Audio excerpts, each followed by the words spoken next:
What's up, everybody? Here we go. Good evening. I gotta put a poll up before we get started.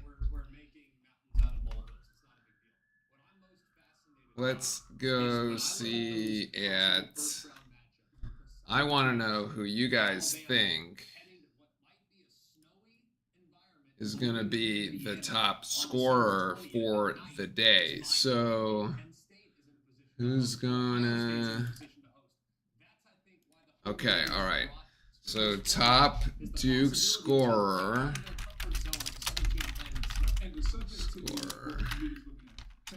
Okay, so we're gonna go. Who are we gonna go?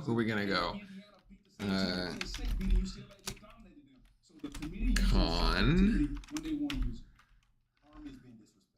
Salute.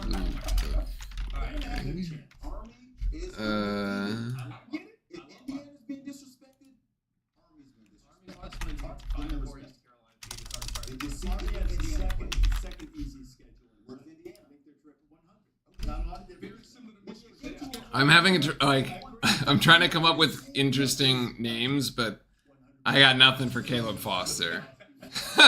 So we're just gonna go with Foster. Oh, let's do that. And that only allows me 4 options? Why does it only let me do 4 options? Whatever. I need like a 5th or like a 6th. We don't know. We got like 6 Blue Devils in double figures for the last 2 games. Who knows, man? We also got conveniently have the pup cam in play tonight. He's just chilling over there in the corner. He's in range of the cam. Oh my goodness, we got 10 minutes to kill. Chad, what are we gonna do for 10 minutes? I told you they were not gonna start this game on time. I knew it. I bet 9:20. I said the game's not gonna start till 9:20. I was 10 minutes off. Now they're gonna start at 9:11. Okay. All right. What are we gonna do? We're gonna get some more water. Give me 1 second.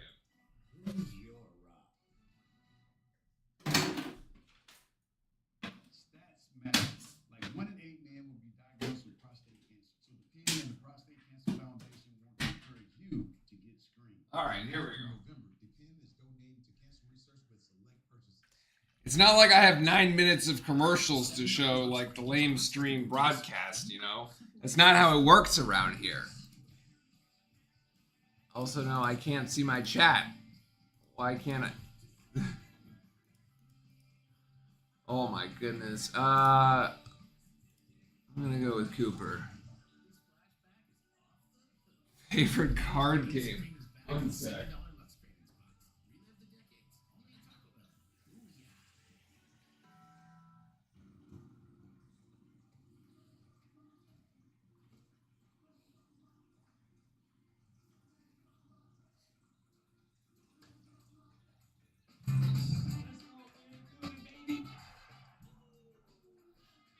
All right, I got enough water to last me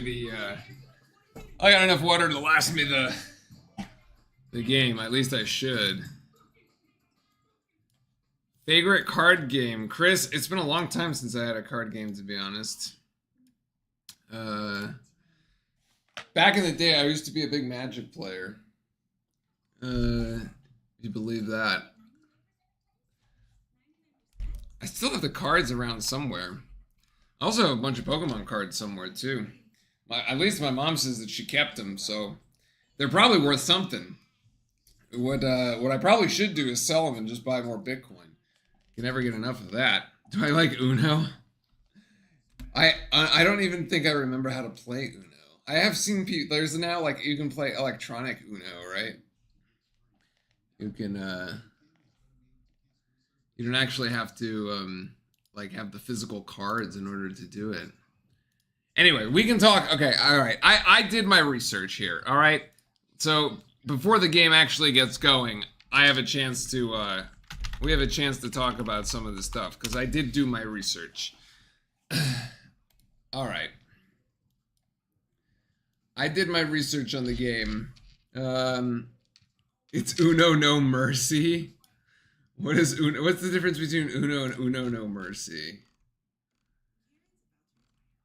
Okay, so but before we get to that, so the real reason I have the poll up is because Duke Kentucky games in the Champions Classic, at least to sort of kick the season off, have historically been like huge coming out parties for the Duke freshmen.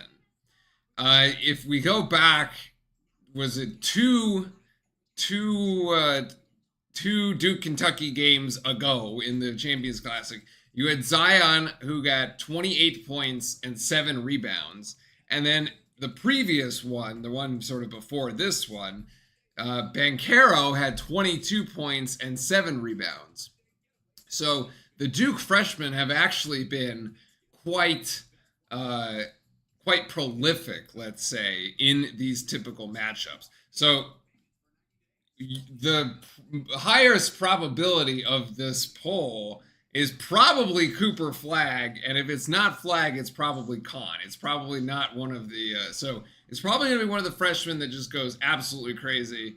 And honestly, I don't really think that the first 2 games tell us much of anything.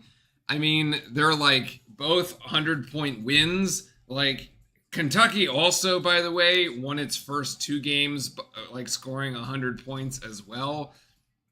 They beat Wright State, and then they beat Bucknell. I mean, they put up 103 and 100 and just 100 points in each of those games. And then in ours, I mean, Duke put up 100 against Army. There's your box score, and we put up 96 against Maine. So we didn't quite get to the century mark on that one, but honestly, those 2 games tell you virtually nothing.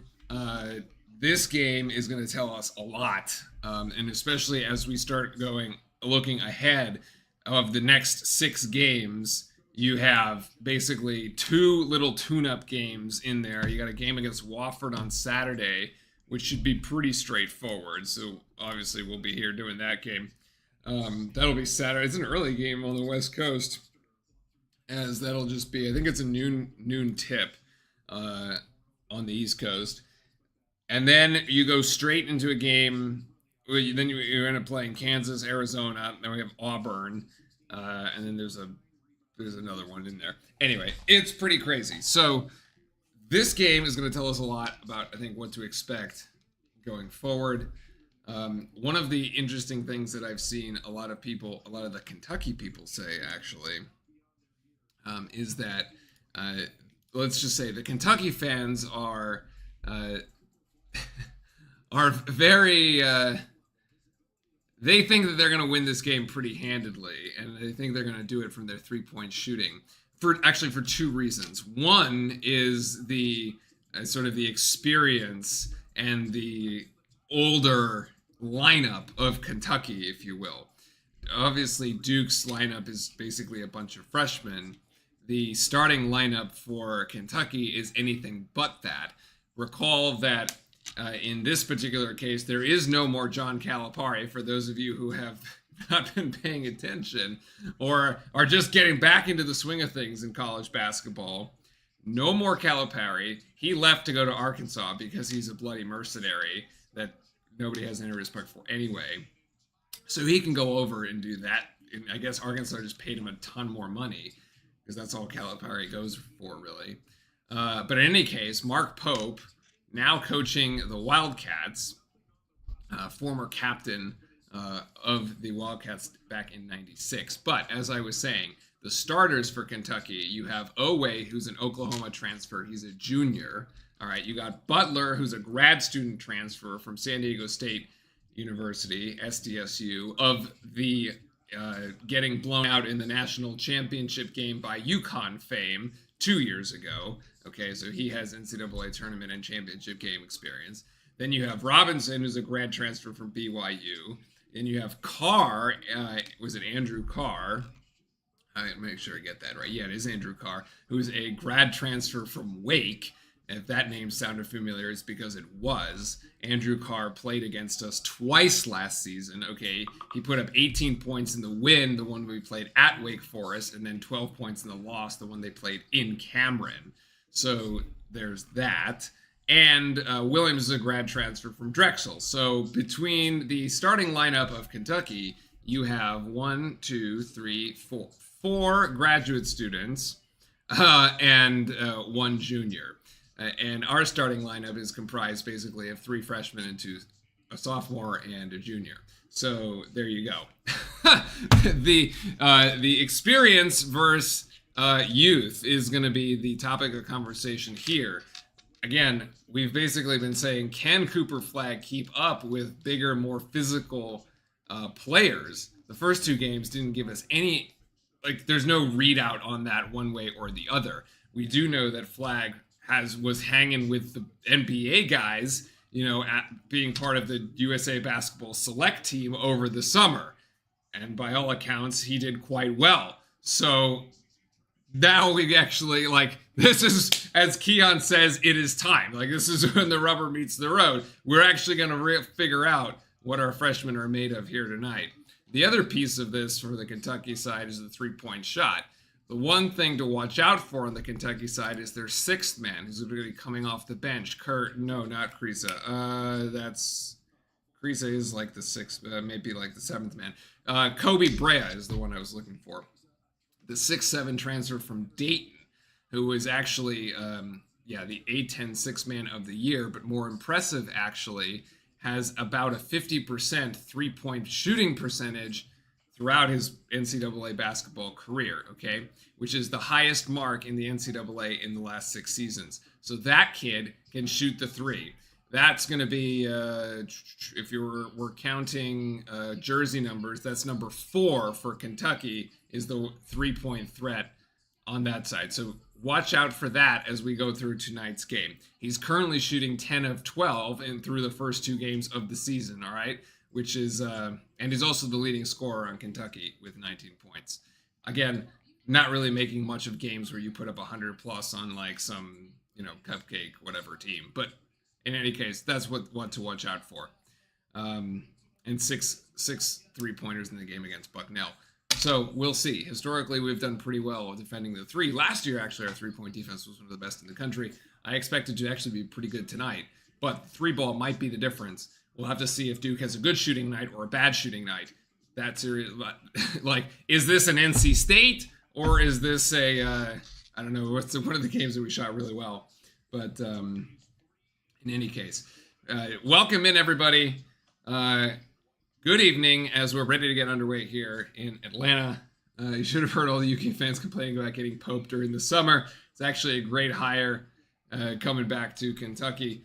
We'll see tonight. I'm sure if he beats Duke, the Kentucky faithful are going to have no problems with the hire. But of course, as folks pointed out, Duke in the black jerseys getting ready to go here, which is kind of weird because we're the higher ranked team. You would think we would be the home team, but apparently we are not. So in any case, we're just going to make it work.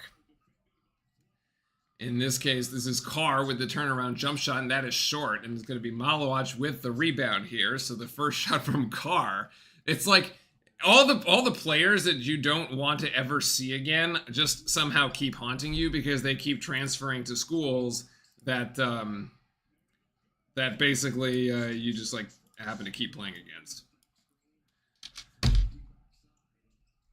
Flagg is going to get the first points though, as I was trying to fix the top part. All right, where is it?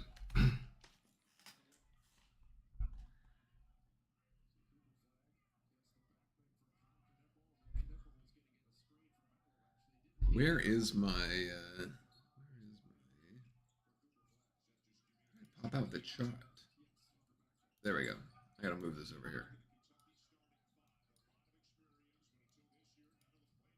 Honestly, I don't think I'm gonna actually, I'm not gonna jinx it. I think we're gonna be just fine.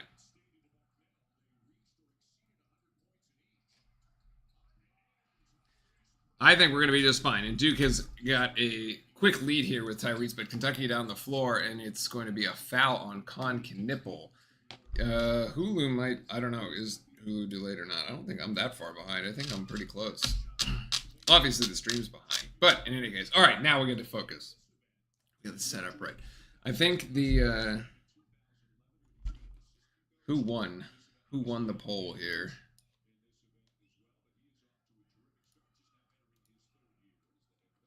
Who ended up winning?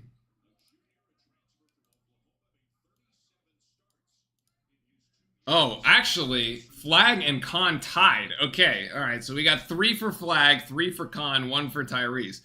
All right, so we'll see who ends up being right at the end of the day. 1 point only for Kentucky as Oway goes 1 of 2 at the free throw line. Shane, welcome in. Happy Tuesday indeed. And it was 1 foul on Knipple. So, Duke to resume the offensive possession here, and we're going to call a timeout early. We're actually going to get out of trouble here as Flag is being pinned down by Carr, and Flag is actually going to get fouled. Oh, that is on the drive.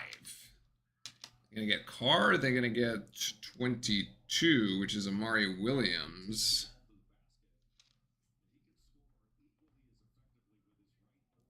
I do want to see Flag have absolutely no fear tonight. Just go for it.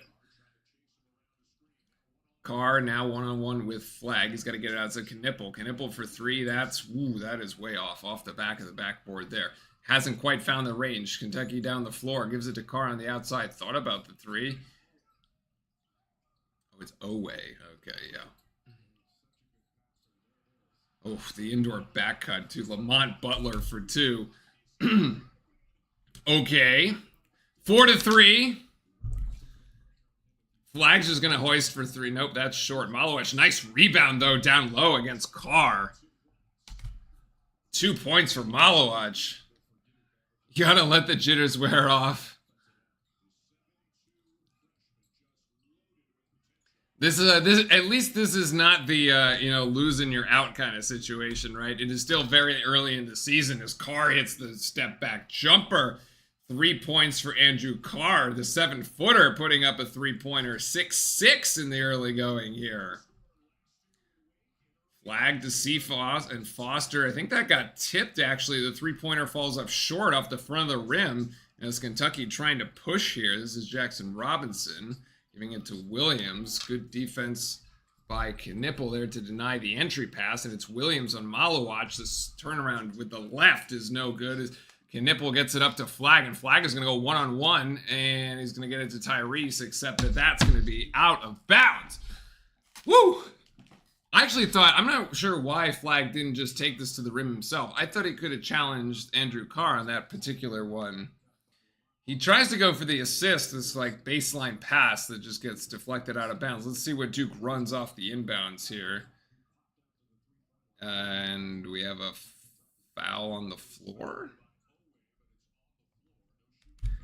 We got a foul on the floor that'll be on zeros from Kentucky. Well, typically off the inbounds, we get to see if we can like if we go with the set the screen and take the 3-point shot in the corner, or if they're going to try, well, he could have alley-oop it. There's the screen, but no 3-point shot from Foster. Gets it to Flag, gives it to Proctor. Proctor's going to try to probe here. Good defense by Kentucky so far. And with the mid-range jump shot, nice little touch there by Tyrese Proctor. Ends up, he's got 4 so far. So Tyrese is looking good early. It's a pretty bad shooting night for Tyrese the other night against Maine. Or was it Maine or was it the first game where he was like 0 of 8? I think it was, I can't even quite remember which one it was. Oh, that finds the bottom of the net as Kentucky gets its first lead here at 9-8. Foster down the floor really quick, but Andrew Carr is right in front of him. He can't get the shot off. It was going to get blocked anyway, probably if he tried to put it up, as Flag is battling really hard. Foster out to Proctor. Proctor, nice little shot fake. Proctor, is this good? Yes, it is! Proctor has found the range early. 7 for him. I like with the Tyrese Proctor actually finding his shot early. That bodes well for us later. Foster get on the floor! Yes, it's picked up by Duke! Dunk it! Oh, that's a foul. That's a foul. Okay, so that is great energy. All right, let's we're going back. What is this? My picture in picture? No, that way. All right.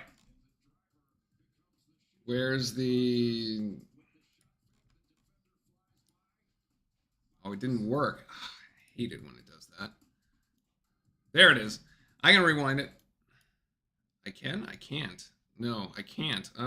That's not good. Hold on. No, I do not want the college football playoff rankings. What did you do?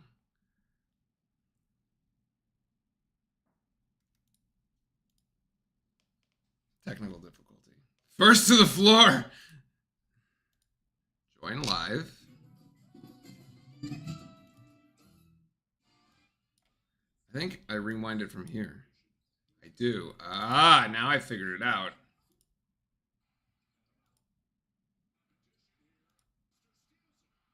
All right. No. Damn it. I had it working. New killer, welcome in. All right, that's not going to do it.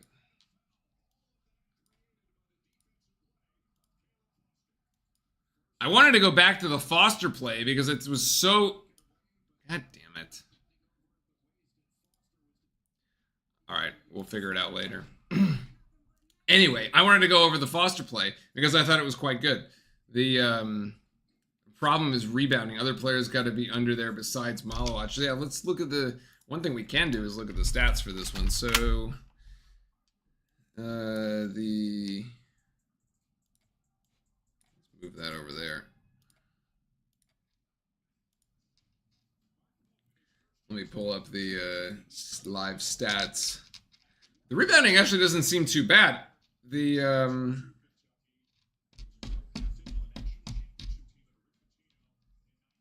event will automatically start.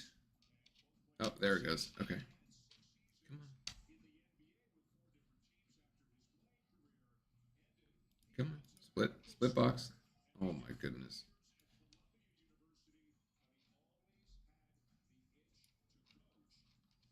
There was one of the Kentucky players. Nick says he got some Duke shoes. That is pretty good. Post a picture in Discord, man. Foster's defensive play is a major play for him, not just for the year. This was one of the best efforts defensively I've seen in years. That is actually a really good point.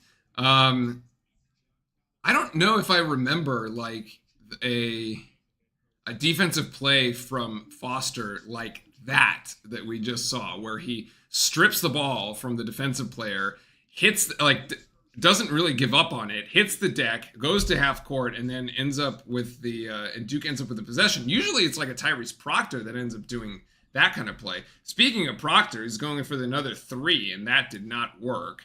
And so we do end up coming up empty on that particular possession. And Andrew Carr for three again. Carr has hit 2 3-pointers now, as Kentucky leads 12-11. Flag going to go with the little jump shot there in the mid-range. Cooper Flag is feeling it too. 4 points for Cooper, as he's been able to find his shot and create it all on his own. Malik Brown is in the game now for Duke, so we had a few substitutions there at the first TV timeout.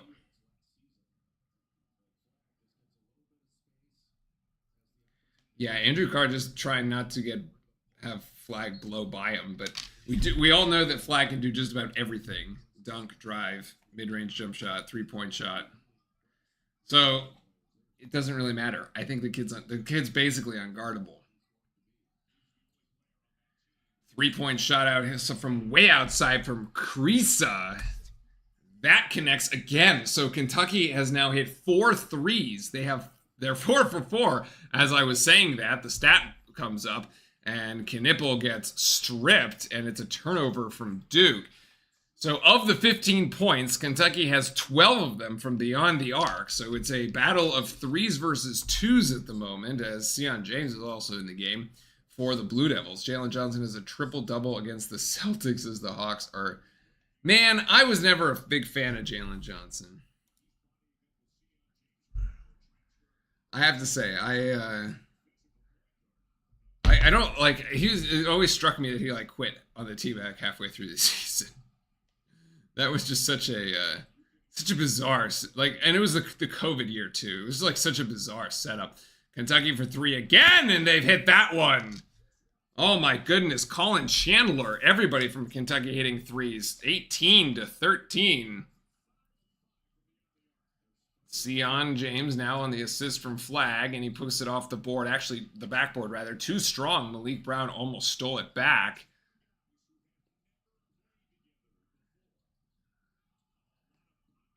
Another three-pointer on the way here for Kentucky. That's no good, but we've got a foul called.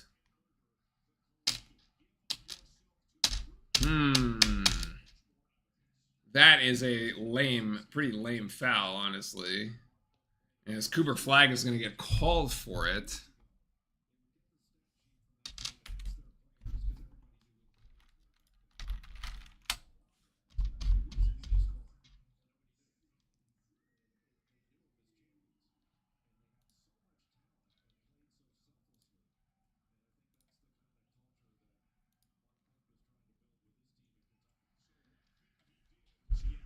So Jackson Robinson makes the first at the free throw line. Basically, the only thing Kentucky has missed is like 1 or 2 two-pointers and 1 at the free throw line.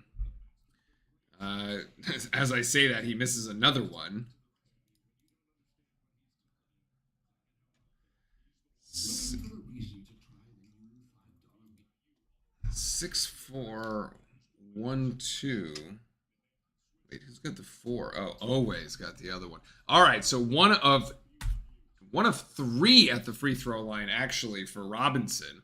So we end up, well, the three-pointer had missed, but we sort of end up coming out positive there. It's 19-13, as I thought Flagg got, yeah, okay. They do call that one. That's going to be a shooting foul called. That'll be against Kentucky as Cooper Flagg will go to the free throw line. That was a very obvious strip attempt there. Flagg, Knipple, Carr, Owe, Butler.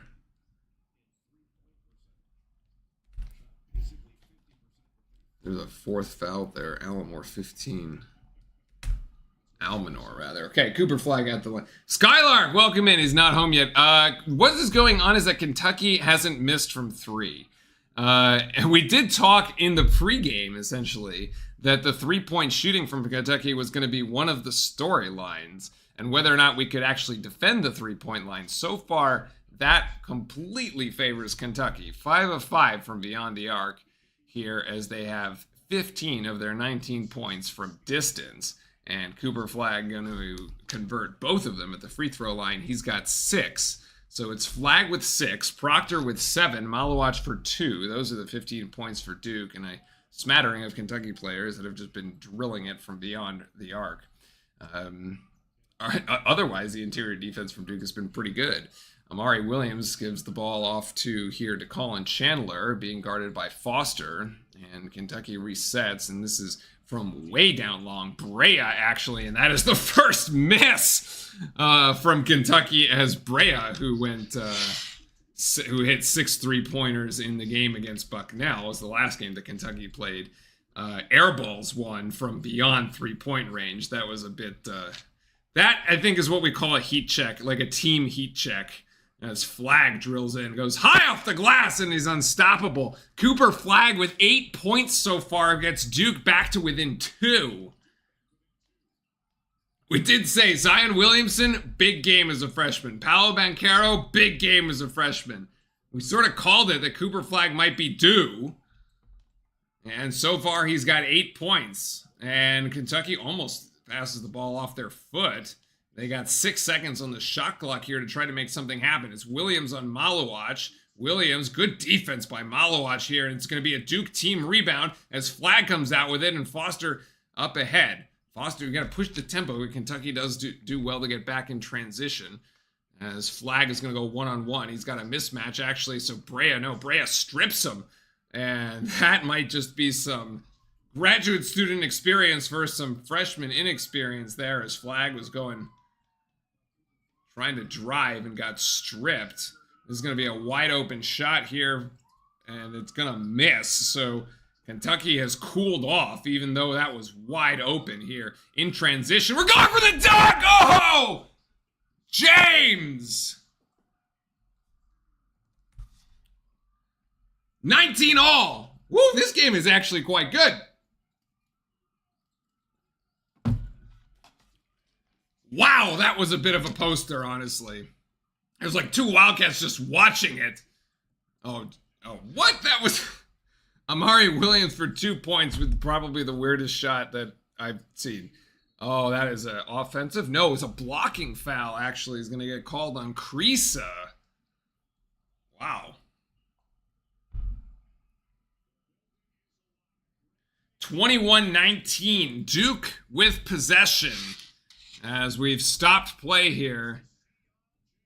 Oh, my goodness.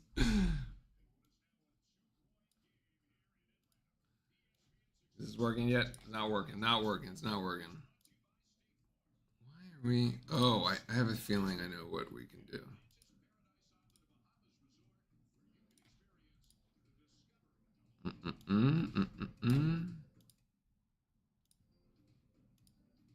There we go. Now we got it to work. All right. This is one of the coolest dunks. Holy moly. This is what you would call an emphatic dunk. All right, okay, that was a foul that they missed, but it's okay that they missed that one because they don't stop the play. I mean, just take it in.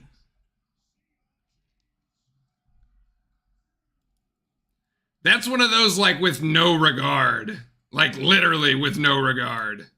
The dude just... 2 Wildcats just taking pictures and watching as it goes in.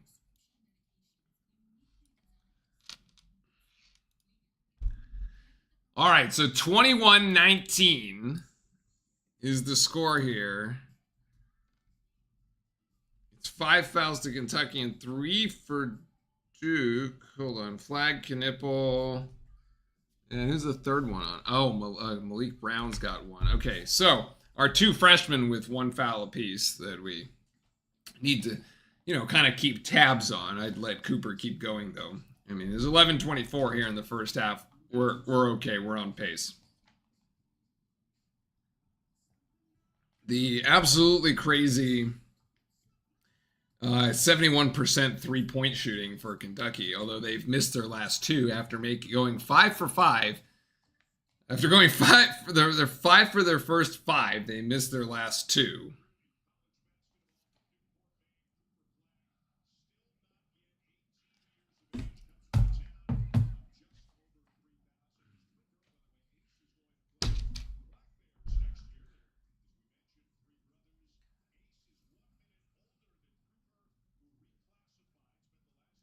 All right.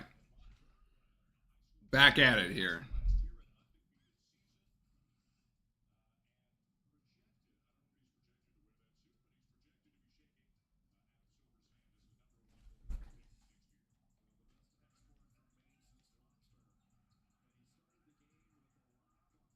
Best export from Maine since lobster is what Jay Billis came up with.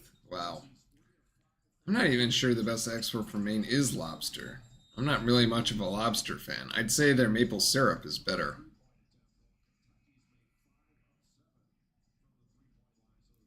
All right, so Knipple still hasn't heated up. Heated up, I guess. Hasn't heated up yet. I expect he's probably gonna end up in double figures at some point, right? Like between 15 and 20 points. Hasn't scored at all. Proctor got off to an early start, but ever since then, it's really been the Cooper Flag show.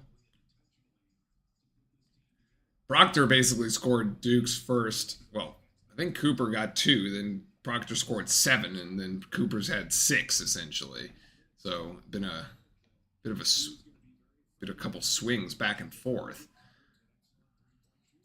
As Duke trying to get the ball in and does get it into Knipple with almost a 5-second violation. And there is Knipple trying to go off the backboard. Malowacz fighting for the rebound. And that'll actually go to Kentucky. So the play was right to Knipple coming out of this inbounds, which kind of gives me a sense that, John Shire's kind of trying to feed him something there just to see if he can get one to go down or like get fouled and go to the free throw line, at least see some shots go down and get that going.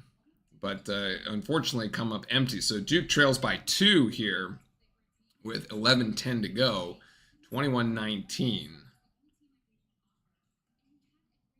Oh my goodness, what a rejection! Malowacz sends the shot from Butler into the first row. That is like a Zion Williamson rejection. They're gonna have to go find that ball because it went down the tunnel.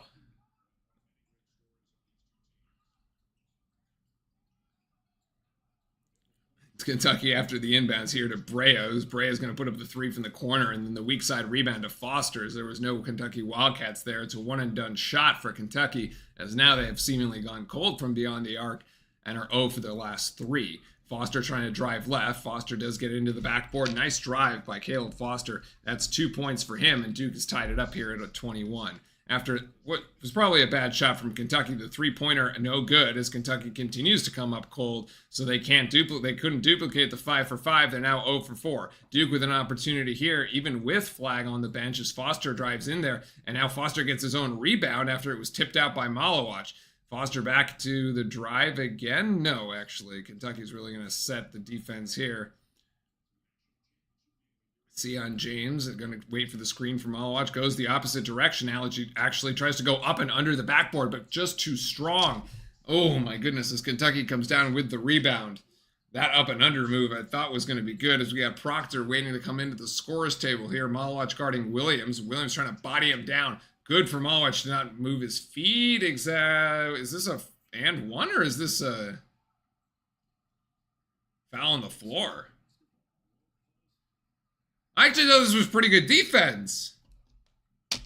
But although there was a bit too much movement here at the end. Also, he's in the restricted area, so yeah. Kentucky is calling for the and one. I would actually give this continuation on balance here. This should be the and one, and they do change that call on the floor. So 23-21 prior to the free throw here.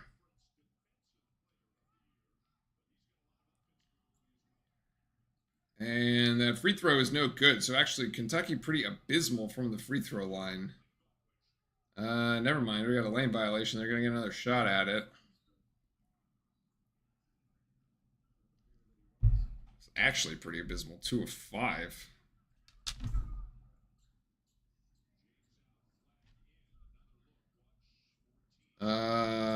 Yeah, that's the right call. False start on the defense. And all right, they give them he makes that free throw. So complete the 3-point play the old-fashioned way. 24-21, 9:50 left here as Foster. Oh, I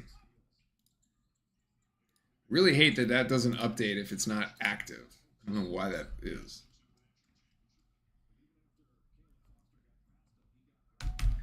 Oweh picks up his second foul here as the foul is on Knipple. No, the foul's against, I guess.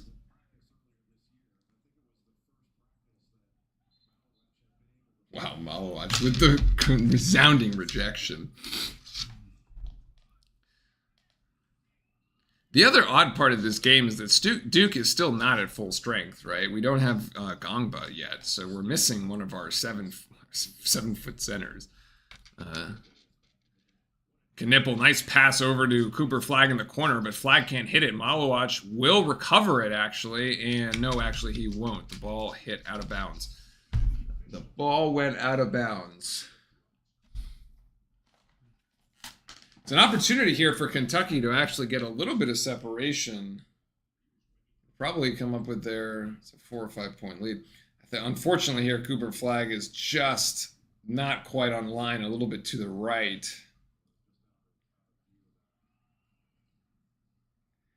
I thought Pat was cleared. Pat, what Pat?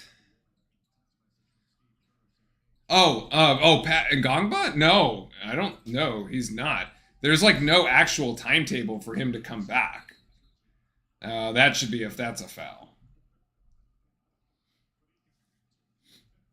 That's a foul. No, he still has the foot injury, and Shire said that they were trying to get him back as fast as possible, but that ultimately he did not give a specific timetable for when that would be. So,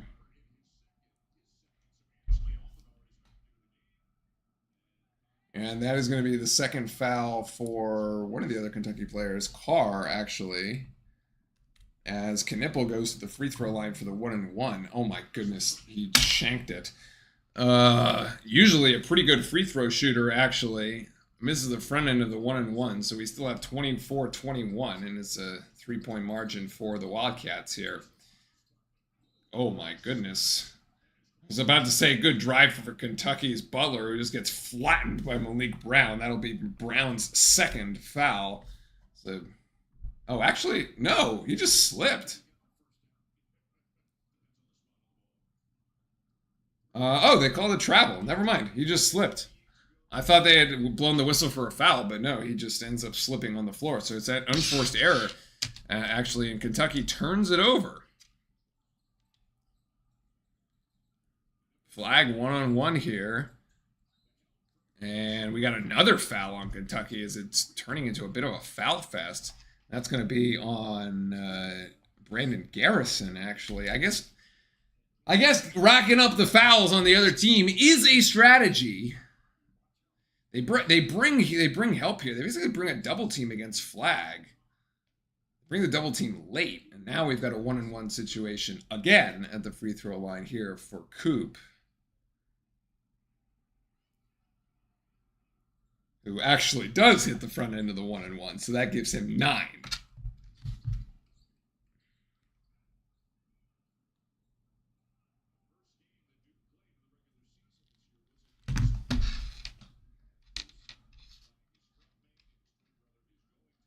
Flag for the second shot, and that goes as well. So flag perfect from the free throw line. No, Foster's not cold. He just hasn't taken shots. He's one of 3. I mean, but like it actually should have been 2 of 3 because one of the one was like he missed like basically a layup, but long 3-pointer there. Talk about being cold is Kentucky now, who started 5 of 5 and has since to hit a 3. Flag to Knipple. Knipple's going to go for 3. He gets fouled, actually. That is great. That is a foul on Butler, which is the second foul called on him. That is the 9th team foul on Kentucky. And basically, we've gotten like, what, 4? Yeah, he doesn't let him land.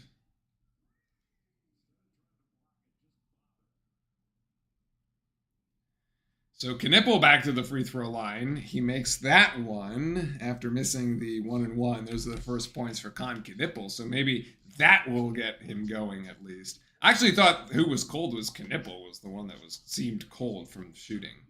So hadn't quite found the range here. And Knipple makes the second as Duke retakes the lead there 25-24.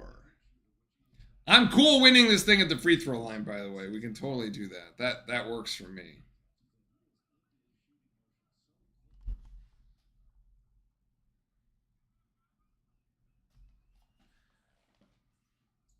And Knipple goes perfect from the line. So Duke 5 of its last 5 free throws and now takes a 2-point lead, 26-24.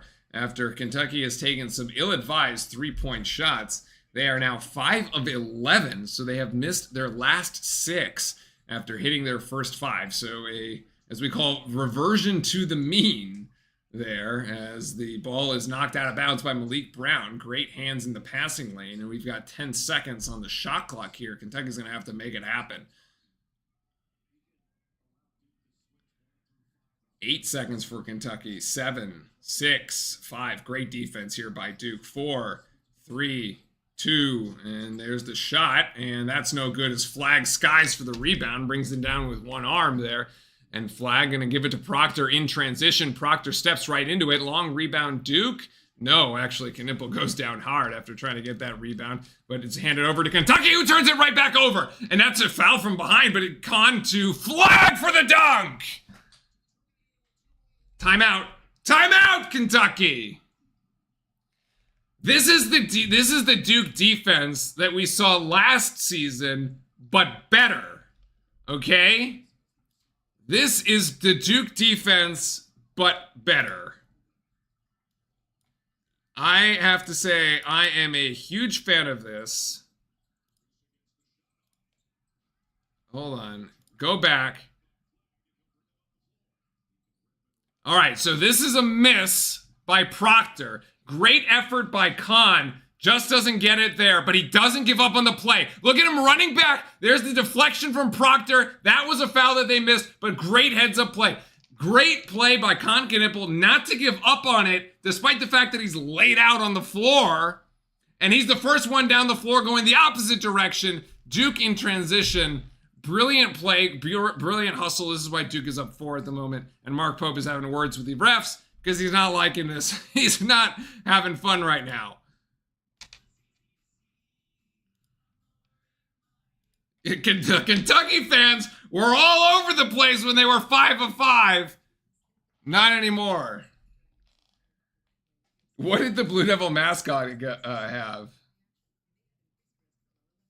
Well, remember, Malik Brown wasn't... I'm pretty sure Malik Brown was like the ACC Defensive Player of the Year. Let me go back to my... Okay, oh, he was part of the ACC all-defensive team. Okay, so that's what I got. Oh, Kentucky Fries... it's probably Fries Chicken. He topped the ACC in steals, was what I would... It wasn't ACC Defensive Player of the Year, but he was on the ACC all-defense team. So not surprising that Malik Brown is in there stealing, getting deflections, and getting in the passing lane and getting steals. So...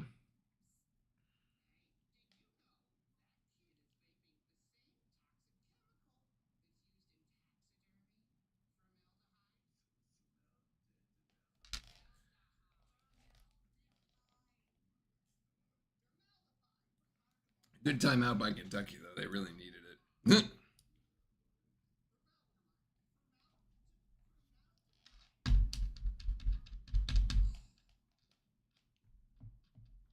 It's probably Kentucky Fries Chicken.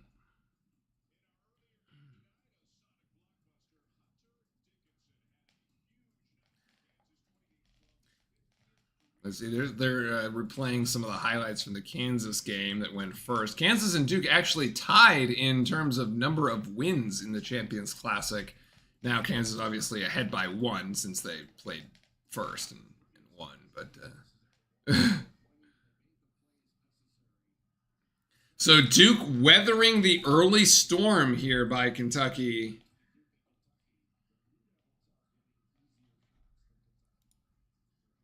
And the defense has really ratcheted it up here for Duke.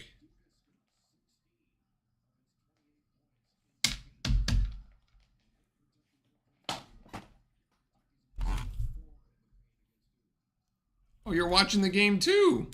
Look at him. He's watching the game too over there. How exciting.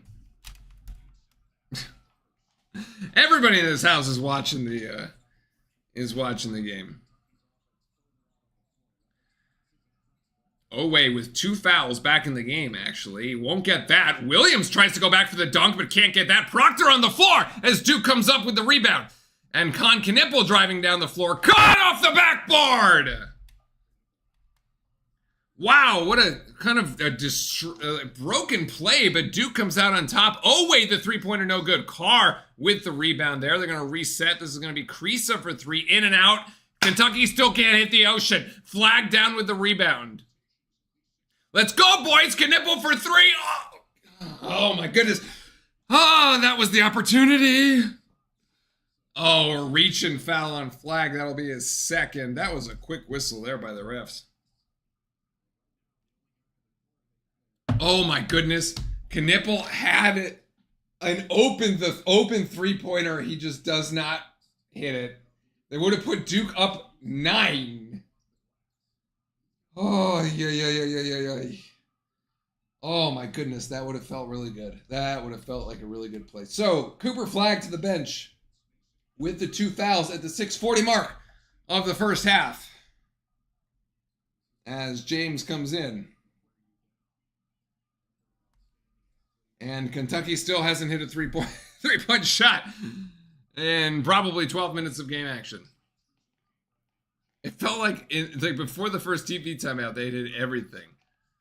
I'll take up given 1 from 8 from 3. Yeah, I agree. 10 seconds on the shot clock here for Kentucky. They just cannot find anything. Here's Carr, and it's going to be a reach and foul on Gillis, who was being dragged into the paint. He was way behind on that one.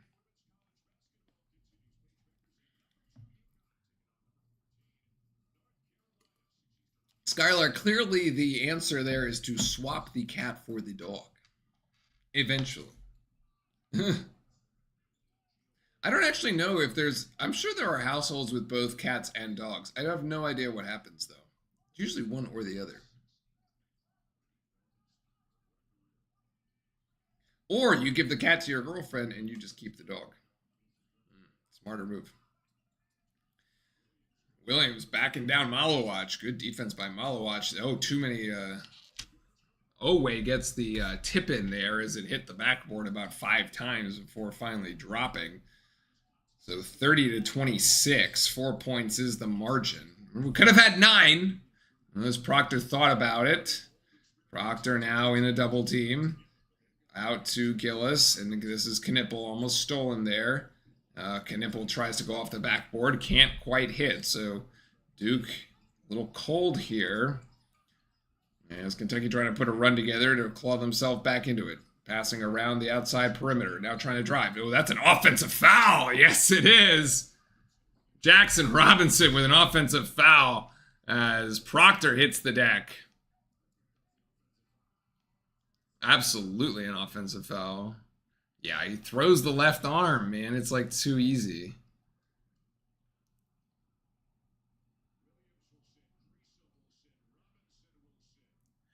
Five turnovers for Kentucky, 0 for Duke so far. That is an incredible stat that we'll have to keep tabs on throughout the night, is the number of turnovers from our Blue Devils. James bringing the ball up the floor playing point guard, and Knipple is now going to go for 3. Yes! As Knipple hits that one. Boy, was that Owe? Owe just sold out for trying to get that steal. We'll go back and watch the replay there. That was at about the 5:10 mark. He completely sold out for the steal, didn't get it, and then the three-pointer. Oh, and the answer, actually. Brea with the answer. So Duke and Kentucky trading three-pointers on these alternating possessions. So Kentucky has finally hit a 3 again. 6 of 14. Knipple for 3. Again, that looks good. Oh, it's just too strong, actually. Rebound down to Butler. Carr trying to go down in the paint. No, back to Butler. Butler with the jump stop. Turnaround J. No good. Gillis down with the rebound. Duke trying to push in transition. Off to Malowacz. I'm not sure giving the ball to Malowacz beyond the three-point line is a good idea. And it's not going to yield much. Proctor, there's no way. Actually, there is. That three-pointer goes. Proctor's got 10.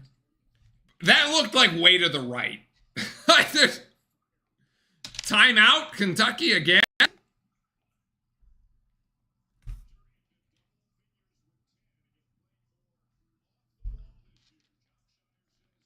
What a shot.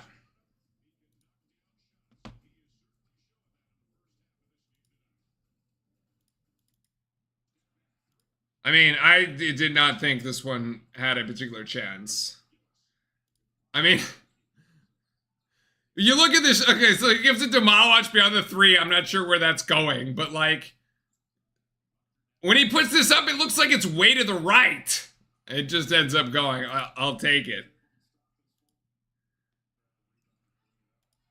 I'll take it. This is what I meant by, like, absolutely sells out for the steal. here on this particular possession. So on this particular possession, you're going to see Con Knipple come up to the right, and just Owe just basically puts himself into the bench. I'm like, if that is such a risky play. I understand what he's trying to do, and to his credit, actually, he was pretty close on getting a steal on the opposite side of the floor in a similar situation on the previous possession. So I kind of understand why he thinks he can pull that one off. But clearly it does not work. And when you sell out like that, you just leave yourself completely exposed because you're playing basically 5-on-4. So, like, yeah, he's just, like, way out of the play at that point. And we do manage to actually capitalize, which is great. Why is this not updating?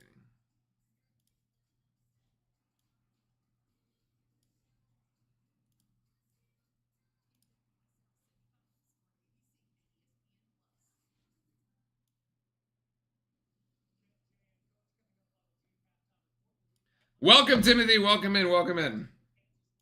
Good afternoon.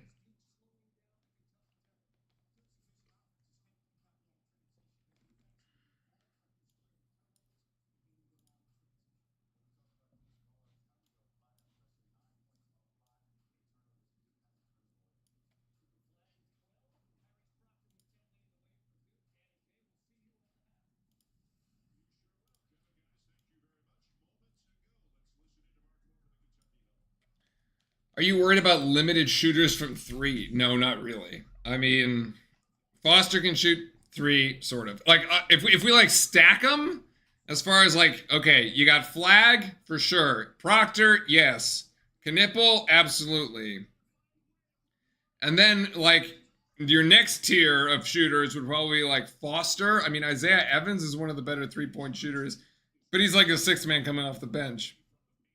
Mason Gillis is almost a 40% career 3-point shooter from Purdue. Like, he just doesn't take that many shots, and he hasn't really, like, but yeah, he can hit them. So you basically have like 5 or 6 people that could shoot the 3. The 7 spade. What's up, buddy? You done sleeping? You done sleeping over there on the couch?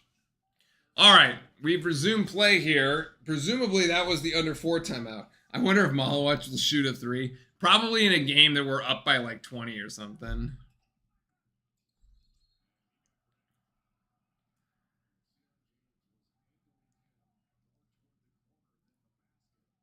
Mario Chalmers is sitting behind UK's bench. That's kind of funny considering that he hit one of the shots to sink them way back in the day. Sion James called for a foul there as we're going to go to the free throw line here for Kentucky. 26-29, Blue Devils in front.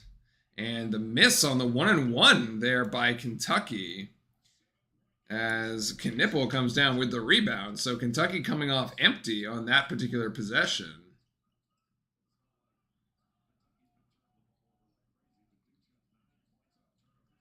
Knipple off the backboard. Nice, easy lay-in there with the left hand. He's got 10. So get 3 Blue Devils in double figures. You got Flag, Proctor, and Knipple. By the way, all of which received votes in our little poll there.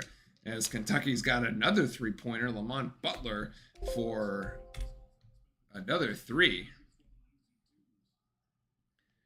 So 38-32. I mean, if Kentucky wins this game, the story is going to be their 3-point shooting. I mean, so far they've hit 7 on us. And there's a Malawach up top with the alley-oop. And if Duke wins this game, it's going to be our 2-pointers there. And that should be a foul. No, actually, that's a foul. Oh, they didn't call it. Oh, wait, was about to get his 3rd foul. Duke comes up with the steal, though. Duke just wants it more. As Keon is saying, is first to the floor. Proctor can't get it. Malawach with the offensive board and the putback. Malawach has the last 4 for Duke as we've opened up a 10-point lead. We've actually extended the lead here in the last 4-minute stretch. as the backdoor cut. Oh, Malowacz in the air. That's going to be a foul. But that's fine. Make him earn it. Send him to the free throw line. Make him earn it. Malowacz has no fouls. I'm good with it. It's a great backdoor cut by Kentucky, actually.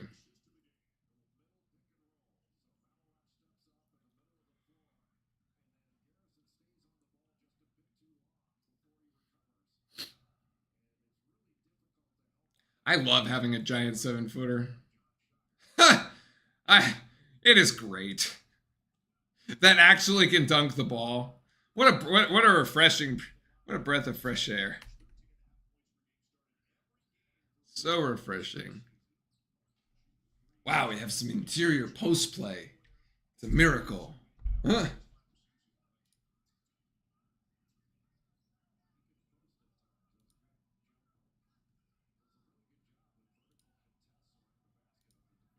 It's an absolute miracle.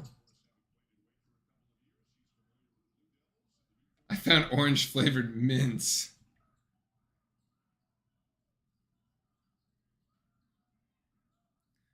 All right, Duke trying to Duke by 8 as Andrew Carr hit them both. Knipple coming around the screen. Knipple for 3. He hesitated.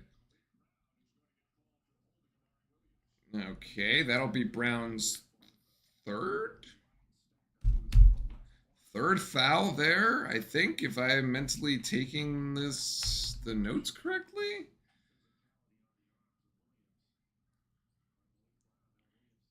That was silly. So 1-1 for Kentucky here. 42-34. Duke to put up 42 points and a half against Kentucky is pretty impressive, actually. Really? Oh, that's a lane violation. Williams makes the first. That's 6 points for him. So Kentucky kind of doing what Duke did previously, making a living at the line while their shots don't seem to fall. All right, and he made them both. So Kentucky, the last 4 points at the free throw line, brings us back to within 6. What was a 10-point game for Duke, again, has been brought down to 6 as Kentucky has gone 7 of 11 from the free throw line. Duke 7 of 8. Foster driving. Foster in the paint, puts it up. Nice little right-hander there by Caleb Foster. He's got 4, and Duke's got the 8-point advantage again. 2 minutes to go here in this first half. I know you're hungry, bud. We're going to wait for halftime. All right, so that's number 3 on Malik Brown. Who was the other foul on then?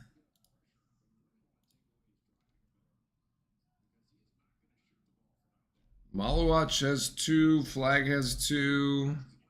Malowacz has 2. There we go. So it's a double bonus now for Kentucky.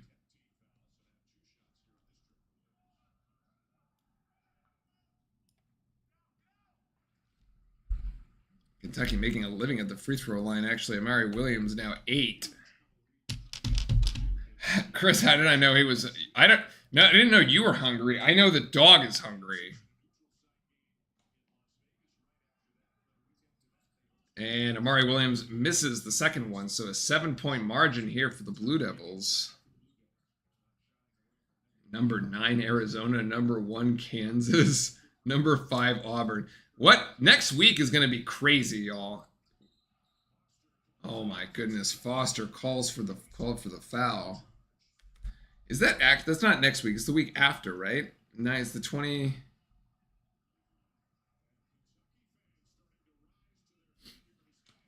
It's like towards the end of next week, yeah. Yeah. We go like Saturday to Saturday. It's like Wofford, and then we play Arizona. Yeah. Oh, that's right, because it's you get the break. You get a little break there. Christopher 3, no good there. Malik Brown with the rebound.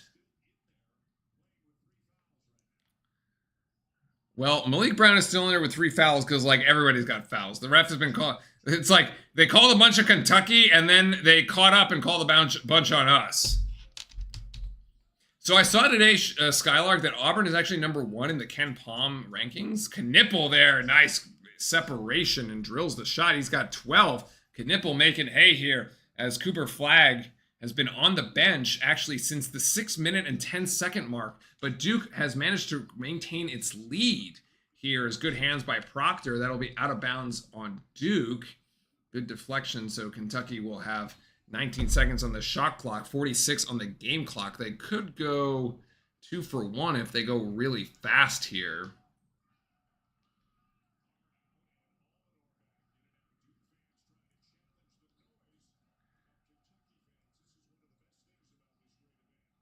And now Amari Williams here with 15 seconds on the shot clock, trying to go 1-on-1 against Malik Brown. Malik Brown's got to be careful. He's got 3 fouls. Good defense without fouling, and the rebound to the Blue Devils. Oh, that was a ref. I thought there was somebody going along the top there on the right-hand side. It was actually a referee. The ref's in black, Duke in black. It's all kind of going. Okay. By 5 seconds, game clock, shot clock differential. Knipple asking for the screen from Brown. So Duke essentially is going to have the final shot here. Let's see. Can we go into the locker room up double figures here? Can Knipple get stripped? Actually, 10 seconds for Kentucky. They're going to drive it down the floor, and they're going to throw it away. Wow. Wow. They're just going to throw that away. John Shire should call time. Timeout. Timeout. Drop a play. You've got an extra timeout. You're going to lose it if you take it to the halftime anyway. Yes, here we go. Timeout, Duke. Yeah. Timeout, Blue Devils. Draw this up.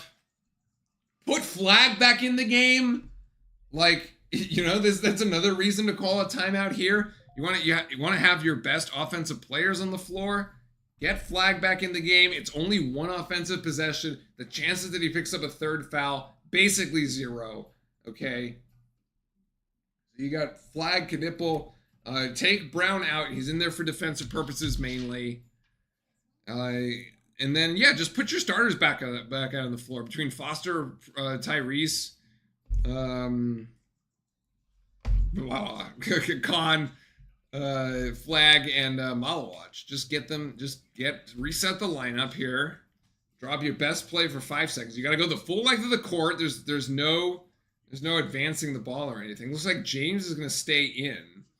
It's going to be Foster. Okay, so they're actually going to go no Malawach. Here, we're going to put all the shooters out on the floor. We're going to put all the speed out on the floor. Okay. So no Malawach. You got Flag. You got James. You got Proctor. You got Con, and you got Foster. Okay, so we're going small here. So I was close. You can take like 2 or 3 dribbles here. You don't need to rush this. They're going to give it to Foster here. Get into position, 3 seconds. Foster's just going to lay it in. Oh, no, it's going to be deflected out of bounds, actually. Never mind. Nothing. All right, we got nothing. We literally got nothing. Ooh, we got nothing except a review. We need a recount. We need a recount here on the, so ones. Oh, it did. Actually, there's like 0.2 of a second left. No worries, Chris. There's either 0.2 or 0.3 of a second left because it did hit the back stanchion. Actually hit kind of like where the camera's at. I'm not sure I like that as the play though.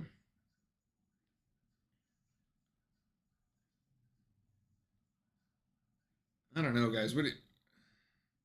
There's definitely some amount of time left. It goes out on Kentucky because of the deflection. There, it's 0.2. 0.2. So actually, I would put Malawach back in the game now and try to alley-oop it to him. Just put it up on the backboard. The half is over. What? There's clearly 0.2 of a second left. Unless it has to actually hit the floor. That I don't know the rule. If the back of the... Wait, but the back of the backboard is technically out of bounds. Because if you hit the top of the backboard, that counts as being called as out of bounds. Right? The refs will blow the whistle and say, okay, that's out of bounds. So I don't know how hitting the part of the hoop doesn't also trigger it out of bounds.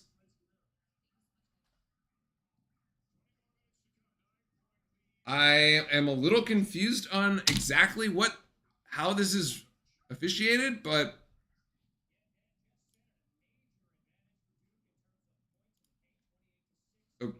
okay, like okay, I guess. I don't like.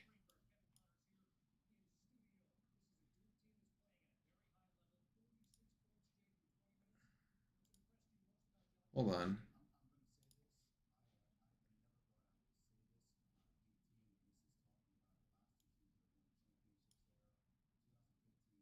What is Jay Williams going to jinx us with?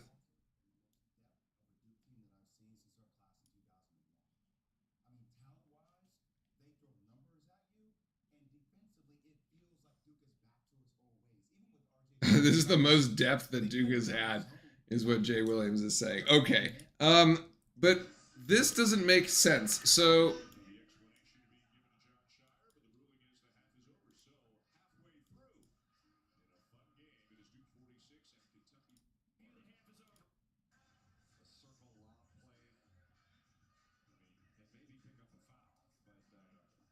Duke has 0 turnovers, Nick.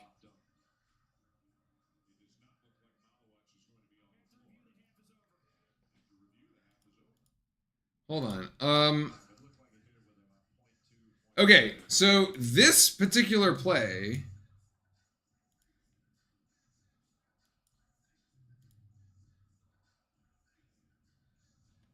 Oh my god, it was working.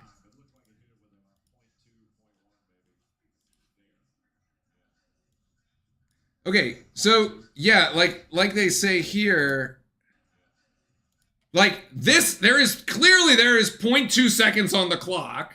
Okay, clearly. And it hits the back, it hits like where the camera's at. I don't understand exactly why this doesn't qualify as out of bounds. Okay, okay, I guess. I don't know. I mean, that seems out of bounds to me. But more so, I think I'm not quite sure I really like the setup of this play. I mean, like if you just freeze it here, you got 3 seconds to go. I mean, this ball is never coming to Tyrese. This is kind of scuffed here with Knipple, and you've got, if anything, your play here is to somehow try to get this ball over to Sion James, who could step into a wide open 3-pointer here and knock down this shot. Because you're not going to pass it to Flag either. So I'm not really sure. And you don't even take the Flag, like you don't even let Flag screen for you and take that. So I'm not really sure where we were going to go with this one.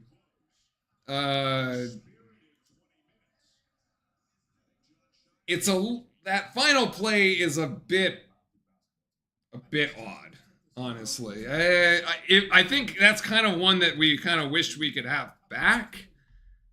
I'm not convinced that that was our best effort on that particular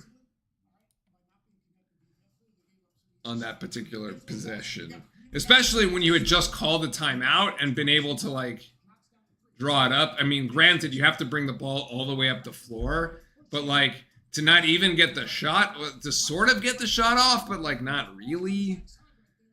Questionable. Like I feel like it just follows like our end of game calls have just been very questionable, sort of even since last year. I don't know. I feel like there were times when we were like, what are we doing at the end of games?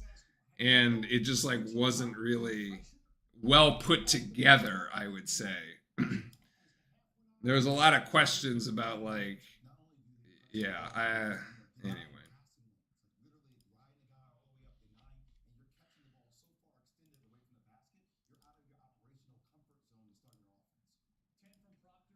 Coach Robinson with a Let's Go Duke. Welcome in. Welcome in, welcome in. Good. We got it. I have to say, we have a very good and competitive game. Knipple, by the way, named ACC Rookie of the Week, as I have now been reminded as I am looking up the stats here. When we took the poll, chat, when we took the poll, you guys had Flag and Knipple as being equal chances of okay. Is having equal chances of having the highest point total so far. And right now they are tied, I believe it is. Split box. Thank you. They are tied. Yes, they are tied with 12. Okay, so we had asked how many turnovers does Duke have. I was corrected. Chat is correct. Duke has a single turnover. 1 turnover for the Blue Devils to 7 for Kentucky. A big difference in the game right now is the points off turnovers as a result of this. Duke with 11 points off turnovers on 7 Kentucky mistakes, which is actually pretty good. I mean, really the most you could have is like 7 times 2 is 14. We've got 11 out of the 14 essentially possible points, assuming that you don't get threes. And so that is very encouraging. And the difference in the game right now, 9, right? So a 9-point game coming down to 11 points off turnovers for Duke and 0 points off turnovers for Kentucky. Kentucky got off to an extremely hot start, shooting 5 of 5 from beyond the arc, and then missing its next 6 3-pointers before finally hitting one. They end the half 7 of 16. So basically, after going 5 for 5, they end up going 2 of 11, which for the stats nerds out there, I believe is close to 18%, which is not great. Duke hasn't quite found the range, although we have hit 3 3-pointers, 3 of 12. Still not really where you want that to be. I think in order to win this game, we probably need to see probably like 8 3-pointers, right? So if you just doubled it and got to 6, probably not good enough, although our interior has been really, really strong. Duke shooting 8 of 37 overall, 15 of those coming in the paint. So despite the fact that we haven't been able to hit from the outside, we've certainly been able to hit from the inside. And that is definitely the strength right now from this Duke team, as I'll pull up the stats. I agree. The game has been really good. It has felt very competitive, and the defensive energy by the Blue Devils has been tremendous, actually. Again, that goes into the you see that in the turnover stat, and you also see that in the steal stat down here. Duke with 4 steals so far. So 4 out of the 7 Kentucky turnovers are what are essentially steals. And then they have 3 unforced errors, one of which was at the very end of the half where Kentucky threw it out of bounds and gave us basically 5 seconds left to set up a play right there at the end.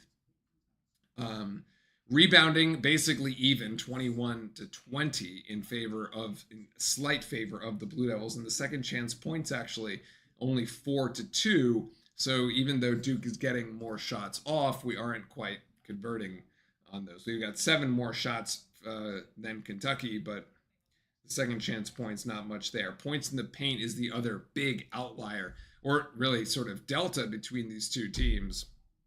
You've got 28 points for Duke, 6 points for Kentucky. Duke is absolutely dominating inside.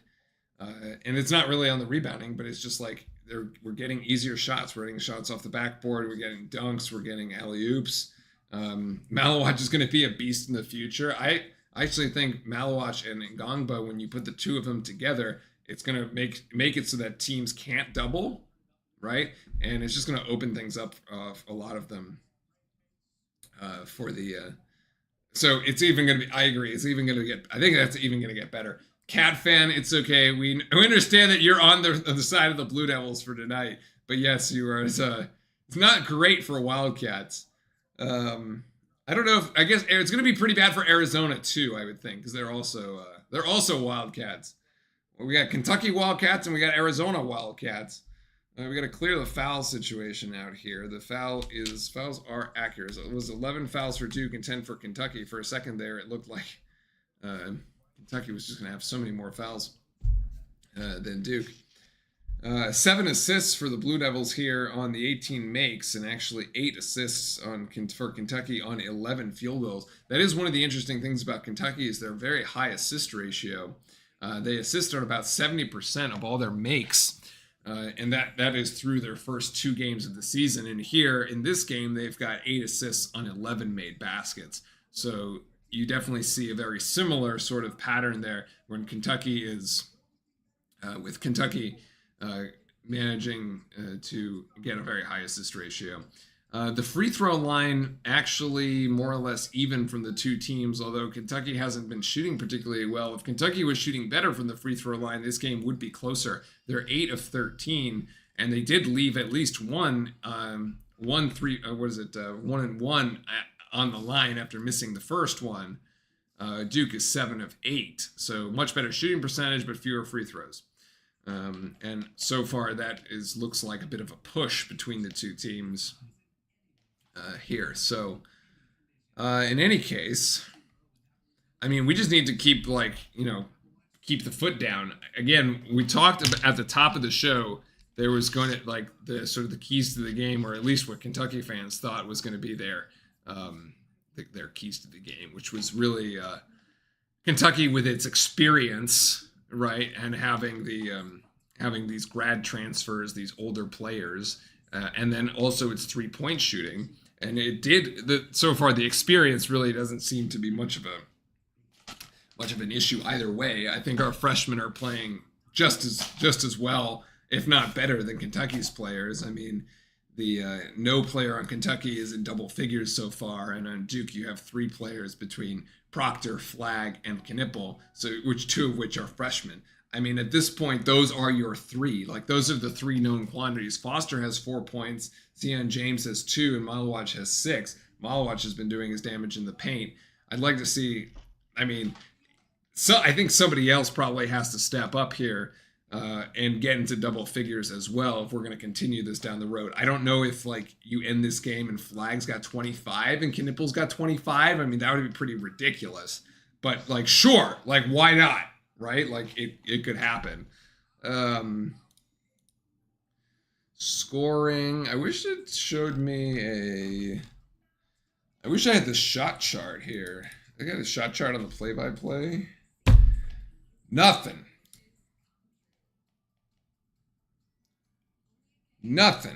This thing won't give me a shot chart. Why? What is this? Tools.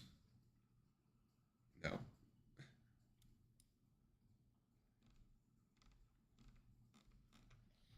It won't give me the shot chart, unfortunately. Yeah, maybe Foster gets it going.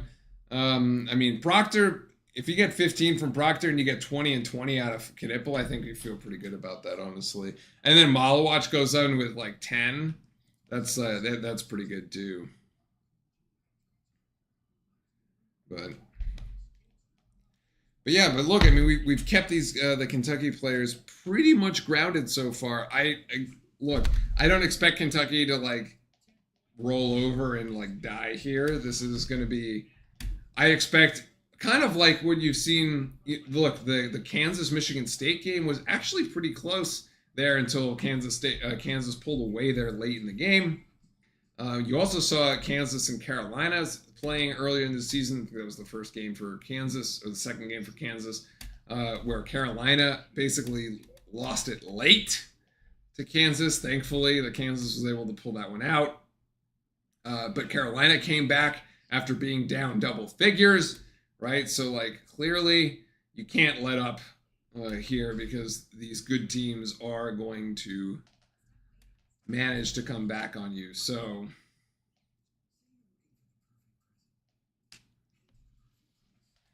we just got to keep it up. Pedal to the floor.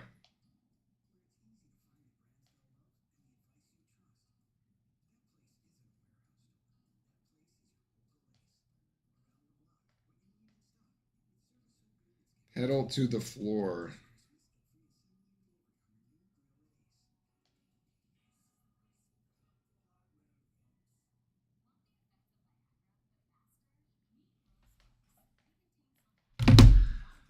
All right, chat. What else is good? I hope everybody's now settled in. We're feeling good about our Blue Devils. I think it was a little touch and go there early, especially when Kentucky was just drilling us from 3. But like even throughout that, it wasn't like they had some like crazy big lead or anything, right? Like it was always like Duke managed to keep it within 4 to 6 basically, and then we had basically like a 5-0 run at the free throw line between Flag and Knipple, and then we were like ahead by 2. Yeah. Kentucky was going to cool down. I mean, yeah, at some point you just like can't keep hitting shots. Like, I mean, in theory you could. And if you could, it was just like, okay, it's like just your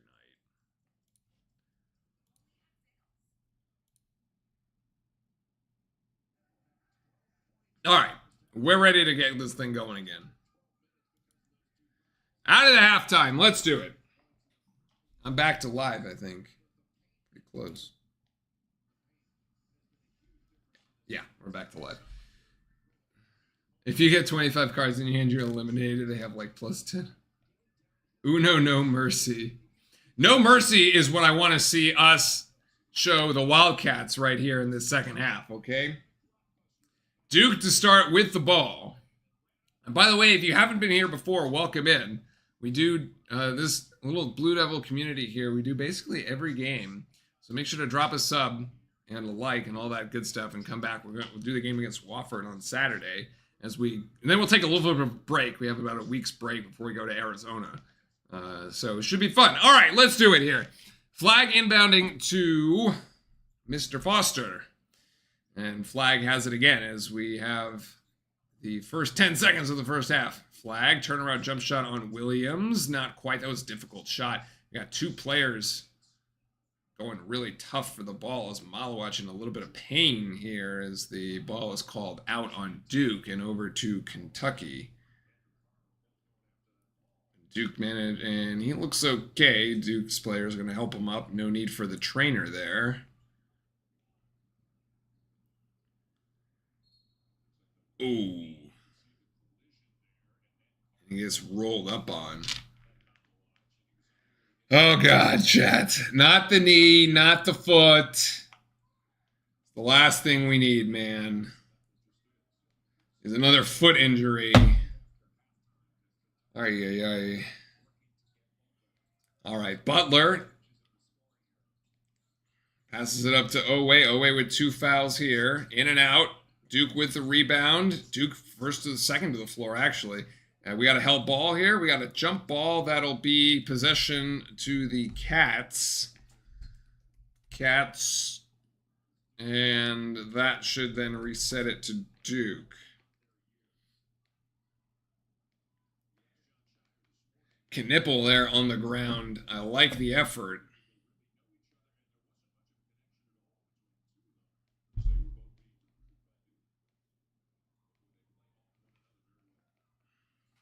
So Duke's still by 9 here. Kentucky inbounding after missing his first shot, and then a jump ball called. And good screen action there by Kentucky. The 3-pointer, no good. Williams skies the rebound. Kentucky does come down with it. Always going to get an open 3. Yes, that will connect. So on the second chance opportunity, Kentucky cashes in with the 3-point shot. And that was unfortunate, actually. Defended that pretty well, but yeah, the alternating possession, giving it to Kentucky there. Flag going to decide to go one-on-one, actually going to give it to Proctor, who gets bumped. Proctor back out to Flag, and we've got Kentucky. No, Foster's going to recover. We got 10 seconds on the shot clock. They did not reset it. Duke's got to go, and actually that's going to be stripped. Kentucky there with the defense on this particular possession to Carr. And Williams, good defense by Malawach to cut off the baseline. Actually, Williams with the turnaround jump shot. Oof, Williams still manages to put it in. Is Shire going to call timeout here as Kentucky on a 5-0 run to start the second half, which is exactly what we said, essentially. You can't expect Kentucky to roll over and die. So that's off the second turnover, actually, for the Blue Devils. Kentucky manages to capitalize, gets 2 points on that possession. Flag for 3. No. Malawach, strong rebound, actually. Gets it back outside. It's a wide open Cooper. Flag for 3 again. Can't manage to hit it. That should be off Williams.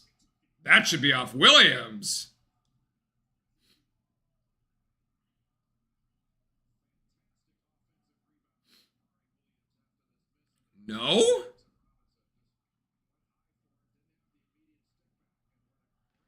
A little bit of danger here for Duke as Kentucky is really pushing here. They have locked down defensively to start the second half. Butler trying to go right. Good defense by Duke. Oway fakes the pass. And Knipple, this is going to be a turnover. I don't know. This is out on Kentucky? Out on Duke? I don't even know what they called.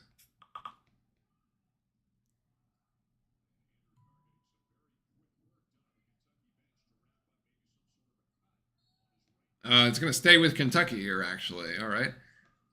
Watch for Oway with the backdoor cut. Oh, Flag blocks it! Heads up play by Flag, who did get beat defensively there for a second, but recovers it. That's a reach-in foul. That's a reach-in foul on Oway. Call it. Call it. Third foul on Oway. What a recovery by Cooper Flag there. Kind of sniffed out the play that Kentucky was running. Really unfortunate that Flag's 2 3-pointers did not go down on the previous position. I mean, he had wide open. It was like 2 wide open.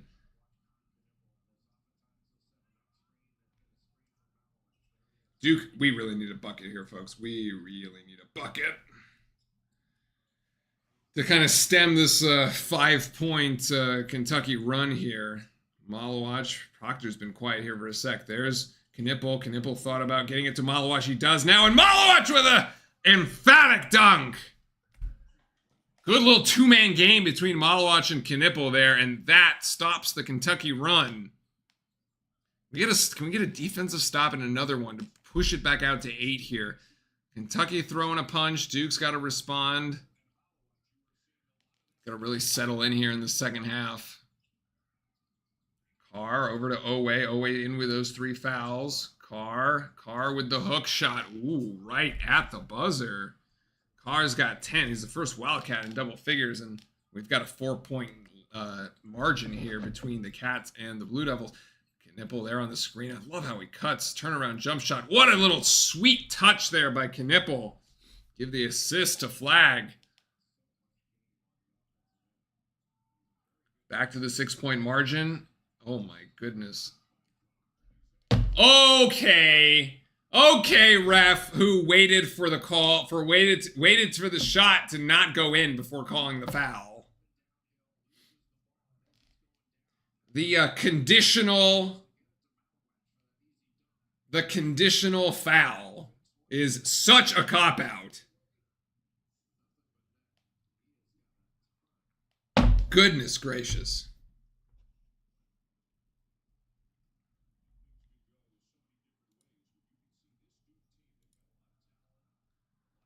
Carr at the free throw line makes the first. That's 11.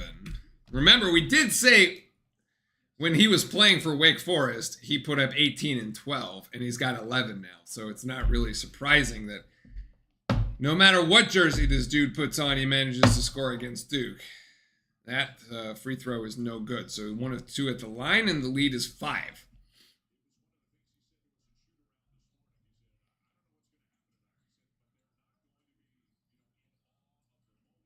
Knipple loading up for 3, in and out. And Malawach may have gotten held there. He couldn't go for the rebound. Kentucky down with it. So Duke's 0 for 3 here from beyond the arc to start the second half. Basically started it the way we started the game. And we've got a foul on Knipple, which is his second. I actually don't mind that foul there because he got beat by Oway anyway. So that was going to be an easy 2 points for Oway. Now at least we have a chance to play defense here.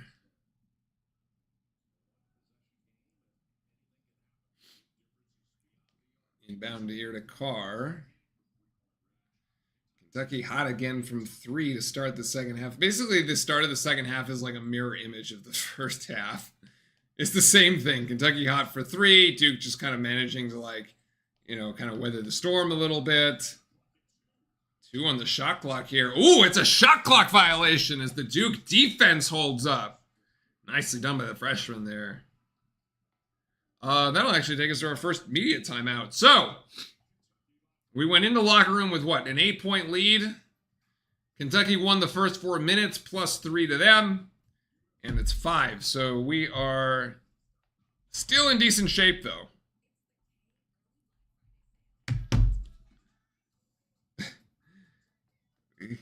I got people texting me about the Malawatch fake, not actual injury, but yeah, that was that would have been bad. We really can't afford to lose players like that.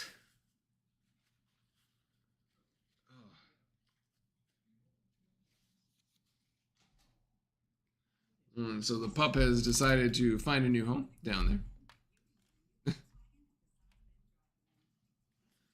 There you go. Pup cam. Pup cam mode engaged.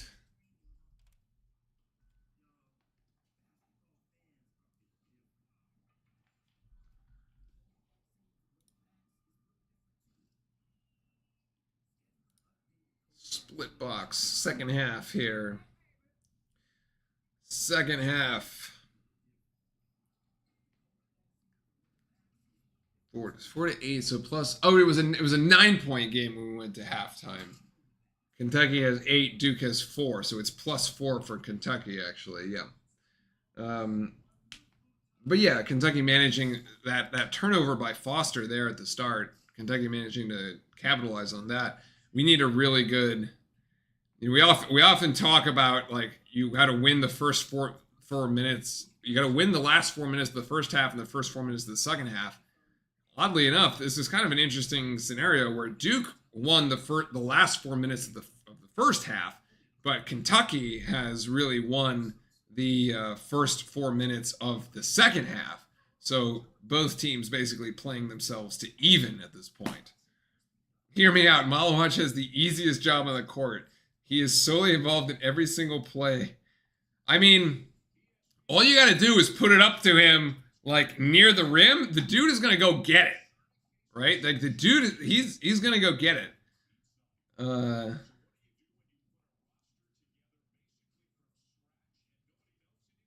Need to get it going. We certainly do sort of need to get it going from 3. Like I said, I didn't think 3 3-pointers was going to be enough. I think something on the order of like even like 6 3-pointers is probably still not enough, right? You're going to have to like get 8.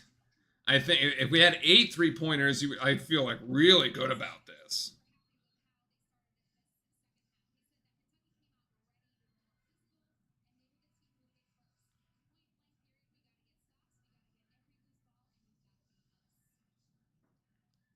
So Duke by 5 is where we're at.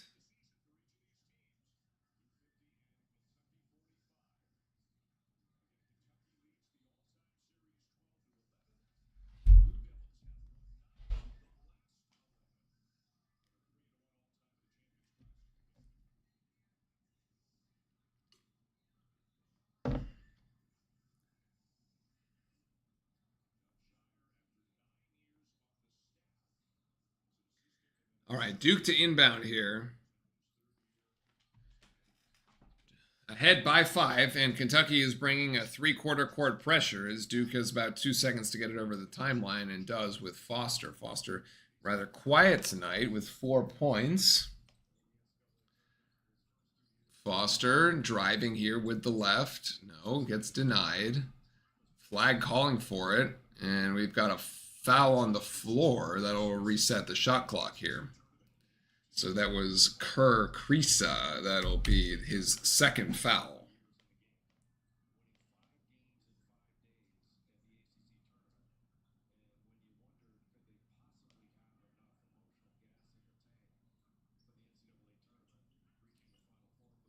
So inbound to Malawatch here. Thought about giving it to Foster. Does not. Foster recovers, and we've kind of reset the offense there.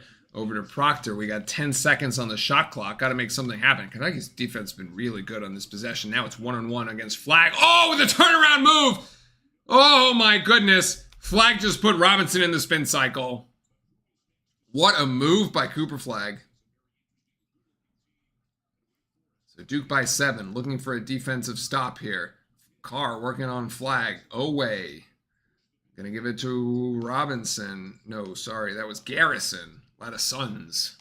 Robin. Oh, good turnover there. Proctor out in transition. Proctor pushing the wall at the floor. Proctor to Foster. Foster for 3. In and out. Oy. Wait a second. He stepped on the end line. What? There is no out of bounds call there underneath the basket. The ref was literally looking at it. I thought he had a foot.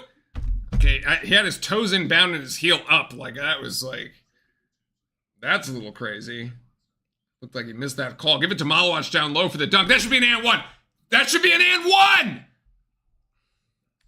As Keon was saying, Malowacz with the easiest job in the world. But he should have an and one as Garrison as we trade 2-point buckets down the floor.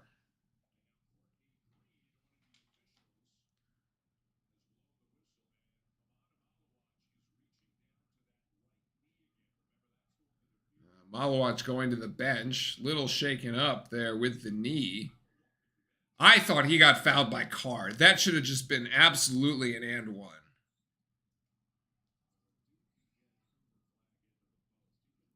All right, so Malowacz 10 points, 5 of 5, 6 rebounds to the bench here in the second half with some knee, let's just call it some knee pain. 14 minutes to go. Duke by 7. Let's put a bookmark in that and kind of see where it leads us. On Knipple driving in. Knipple trying to go off the backboard. No good as he lands on the floor. That was a tough shot. It was well defended by Kentucky. Malik Brown in the game here. Robinson trying to go on Flag. Flag recovers with the rebound, actually. Good defense by Duke. James is just going to go downhill. Yes, he is. Straight to the rack. What a seal. What a seal by Brown. That is awesome. The 13, we'll go back and take a look at that one. At the 13-minute mark, Kentucky with a turnover. Kentucky with a turnover. That was not a foul. I didn't see anybody touch him.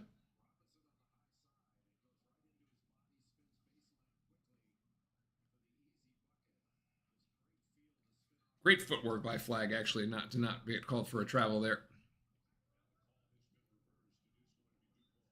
Yeah, it's Duke ball. There's no foul called. All right, boys, let's do it. Duke by 9. Pivotal point here in the game. 13:20 to go.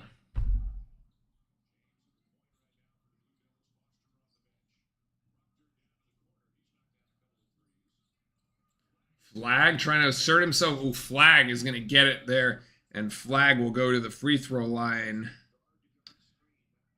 Flag will go to the free throw line. That was on number 4, Brea. 1 foul for Brea. K2. Is a B, does the Con Knipple? I like K2. That is good. So I was saying pivotal point in the game because if Duke can convert here, they can push this out to a double-digit lead. Oh my God, Flag.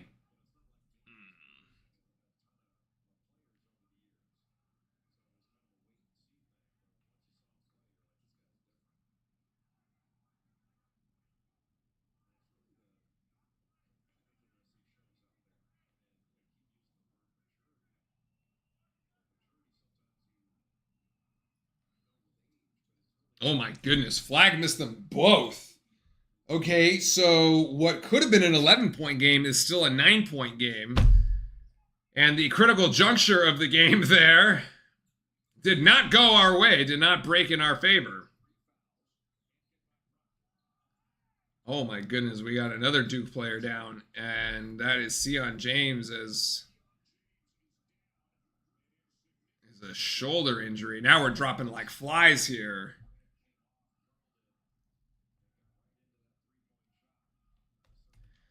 So instead of being up 11, we are now only up 6. Oy, oy, oy.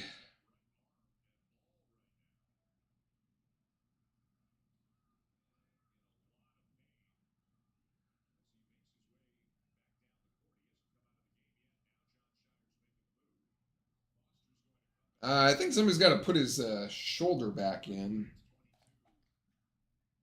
Oh. That is I don't know how that's not really a moving screen.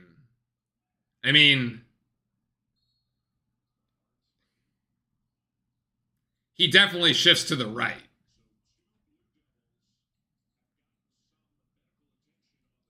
All right, so James out, Malik Brown in. Foster with the spin move has to give it up and then goes to Knipple. And back to Brown, back to Foster. Foster thought about the three. He's going to drive in. He's going to put the floater up. Not quite.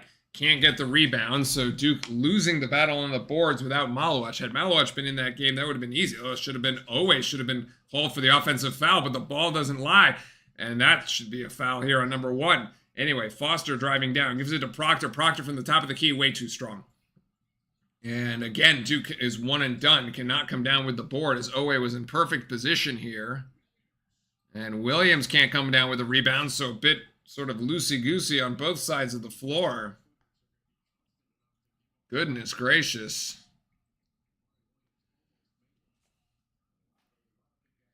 This Sion Williams injury with the shoulder reminds me of like the Jordan Mason play for the 49ers. It's like this AC joint issue.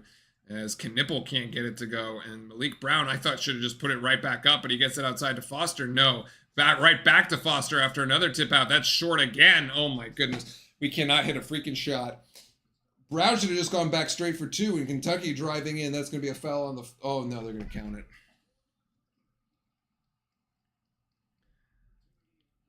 Wow. We just cannot like crack. We just cannot crack the basket right now. I mean, we had 3 shots at it on the offensive side. Foster comes up empty on both of his 3-point shots. I don't know why Malik Brown turned around and kicked the ball back out. He should have just gone straight up with it. If we go back here for a second.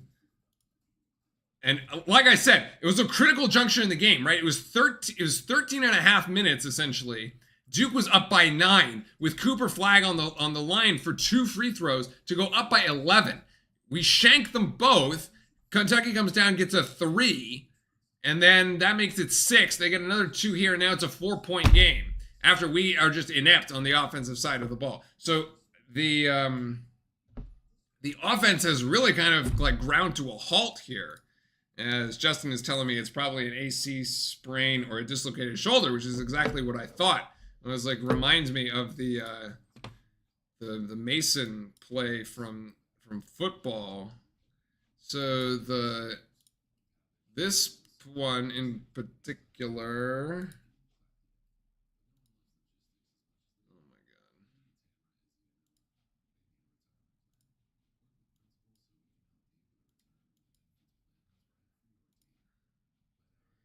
god. It's not working. How do I get this to go?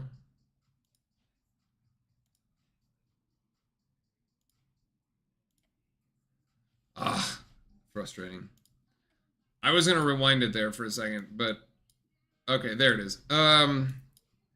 Like, how many cracks at this do you really need, right? Like, okay, like here in this particular example, I am not okay at the moment. So you get Knipple that goes in. He can't get this. Okay, Brown gets it. Turn around and go right back up with it. Instead, he kicks it out. He gets it out again. I mean, you get 3 cracks at it, and you can't connect on any of them. And then Kentucky comes down, and it's an and 1. So they're basically going to make it a 3-point game here.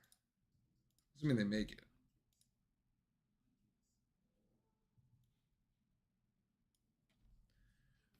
We have no idea what the Malowich situation is. He has not returned.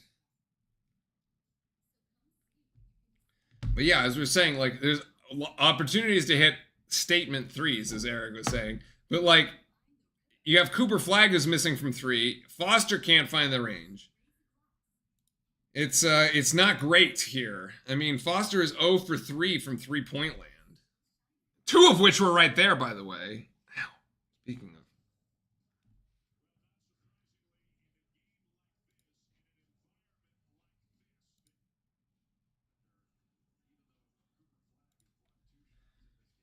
So James has gone back to the locker room. I don't expect to see him back, honestly. That shoulder does not look good.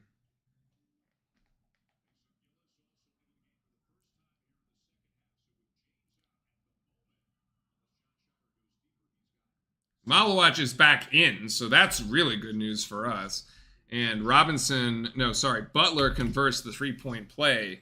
So there we go. It is a three-point game here. Duke, Kentucky, with 11 minutes and 10 seconds to go. That 2-minute stretch there, or that, no, it was more like that 4 minutes, 4-minute stretch with Malawach on the bench was just disastrous for us, really. Flag trying to make a statement actually gets stripped. Mason Gillis picks it up, and Gillis goes with the right hand. Nice move by Gillis. He's got 2 points off the righty floater there, and Duke reasserts itself with a 5-point advantage here. James is not going to be. He's not coming back.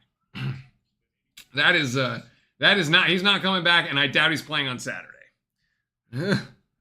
Malawach, good defense there on Williams. Yes, good rebound by Malawach as well. It's a night and day difference between having Malawach in the game and not. More so, actually, than Flag, as Flag is going to go for 3. Yes! What a shot! Woo! Flag finally gets it to drop. All right, a little bit of defense here. The team seems revived now that Malawach is back in. Williams here going to Brea. And it's one-on-one Williams and Malawach again. Williams, deflected by Malawach! What a block there! Saved the basket. Knipple thought about 3. No, Flag is calling for the screen from Malawach. Flag gonna drive in. Flag gets the 2-pointer. Knipple, nice rebound over to Flag. Knipple hits the deck. Gets back up and calling for it. Flag is gonna try to go one-on-one against Owe. Doesn't actually. Gives it to Proctor. Now it's Knipple driving in. Knipple, I thought that was a foul. Okay, I guess. Okay, no foul, but sure. 6-point game. It should have been 10. Turns it into a run out.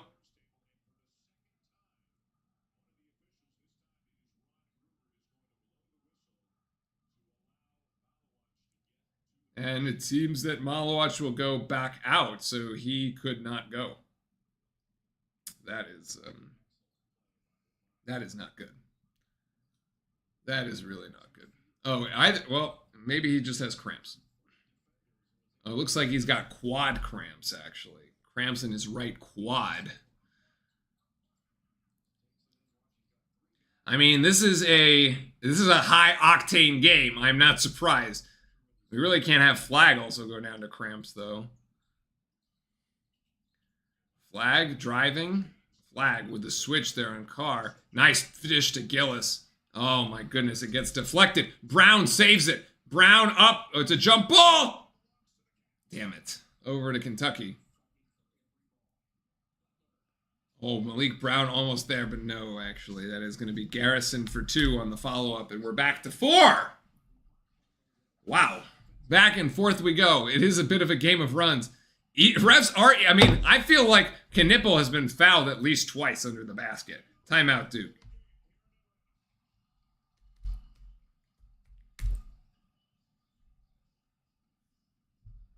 I don't know what the refs haven't called.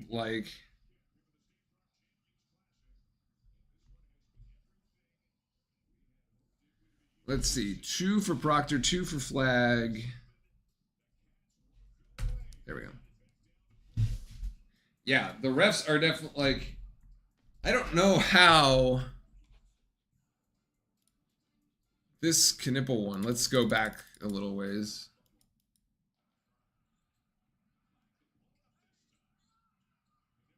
Is it this one?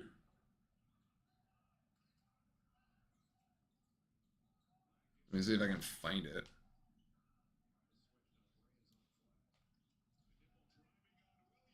Yeah.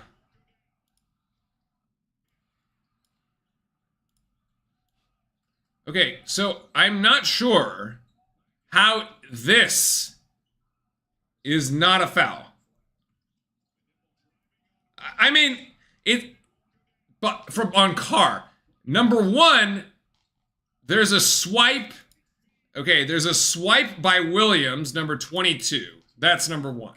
Number two, Carr is a secondary defender that is coming over and he's in the restricted area. He bodies Con Knipple. There is clearly contact. Knipple goes down and he misses the shot. I don't know how that's not a foul. Especially when you're the secondary defender. Like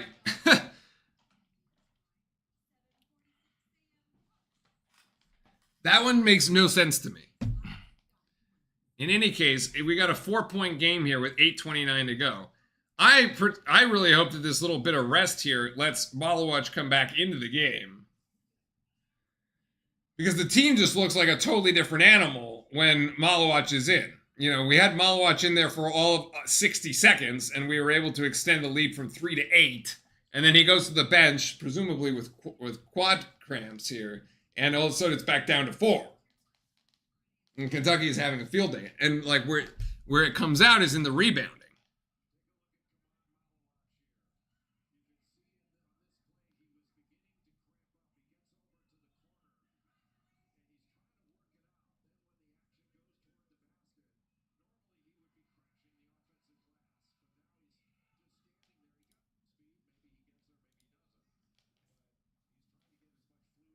Duke actually still +4 in the rebounding. I don't know. It's interesting that Flagg was the one that was cramping in the previous game, and Malawach is the one cramping in this game. Looks like James is actually back on the bench, but he's got a little wrap here on his shoulder. It's right shoulder. He, can't really move that right shoulder.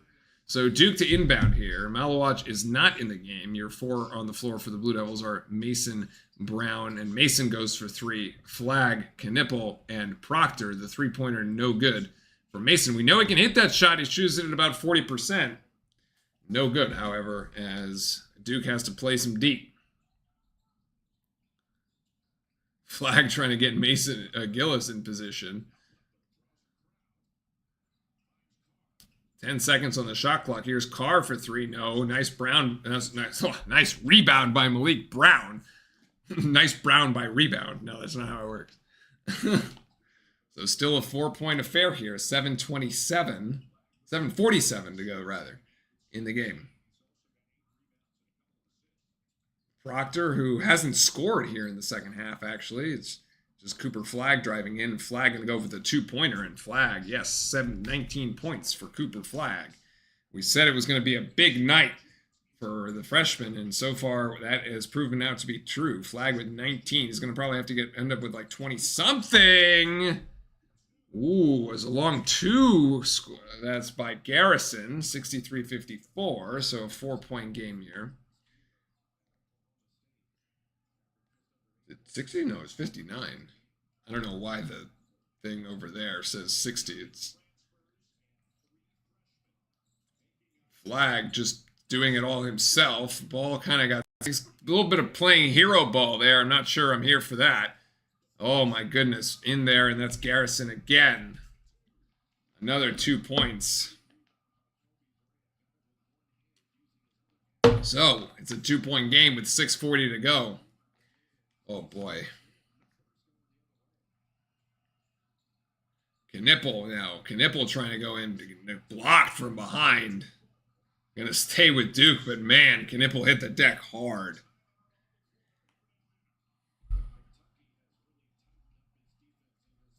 So the second half, I mean, really hasn't been much scoring. We've got 7 points from Cooper Flagg. 4 points from Malawach when he's been able to play. He's dealing with cramps right now. 2 points from Knipple, 2 from Sion James, who's not in the game anymore, and 2 from Mason Gillis, and that's about it. The second half has just been the Cooper Flagg show. At least in the first half, you had relatively balanced scoring between Flagg, Proctor, and Knipple. You had 2 Flagg and Knipple with 12 apiece, Proctor with 10. Proctor doesn't have a single point here in the second half. I don't even know if he's taken a shot. He's taken one. Proctor's taken one shot the entirety of the second half. Foster, absolutely cold. 0 for 3 in the second half. And 2 for 8, actually, on the game. So it has not been a good shooting night for Caleb Foster whatsoever. The Wildcats really starting to come alive here, though, in the second. The shooting percentage, and it's really been on the defensive end. Duke was shooting about 50% from the floor in the first half. Why doesn't it tell me the field goal percentage? Anyway, it's basically 50%. And in this half, they're 8 of 27, which is, oh my goodness, 4, 3, it's closer to 30 something. Anyway, Duke was at 48% shooting. It's now down to 41. So defensively, Kentucky has really locked it in. It's not really been a turnover story, although in the first half, remember, Kentucky did have 7 turnovers. They only have 9 for the game, so Kentucky has turned it over twice here in the second half. Duke has also turned it over twice. So the turnover story, at least the turnovers that Duke was capitalizing on in the first half to be able to get easy buckets, not there in the second half. Not here so far. Kentucky just really taking much better care of the ball, locking down defensively. Duke just cold, really 1 of 7, 1 for the last 7 at the moment. It just feels like we're trying to really hang on for dear life here with Malawach on the bench. Not a great situation to be in, honestly. I don't know how this game is going to end, but yeah, this definitely, they are flipping the score on us here. They're 24 points to 17. Kentucky has found something here in the second half. Flag is definitely going to need at least 25 before all is said and done. I mean, he's got 19 now.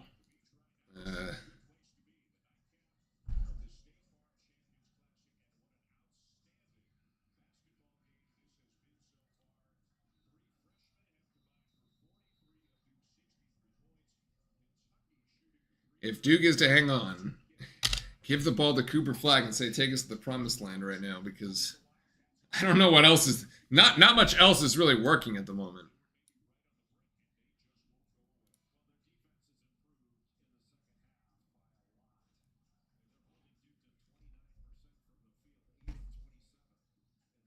That's it, 29%. Because I didn't actually know what 8 of 27 was. Duke to inbound under the basket here. Foster to inbound. Oh, almost had Flag there. It's going to be a quick 3-pointer by Proctor. Actually, he will get fouled, so that's one way to do it. Nice.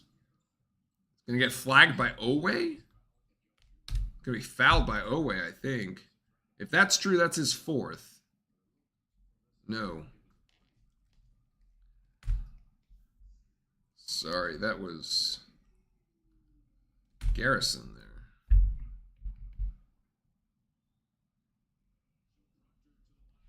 I think I have one too many. Oh my goodness. Tyrese Proctor missing free throws, man. I can't handle Tyrese Proctor missing free throws. That should just not happen. I want Jared McCain back. Please give me Jared McCain back, man. Ugh.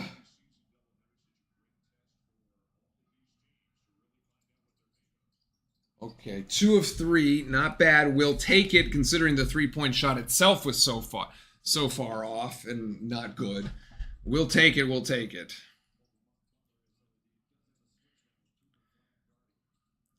Krisa now over to Owe. Back to Krisa. Back to Owe.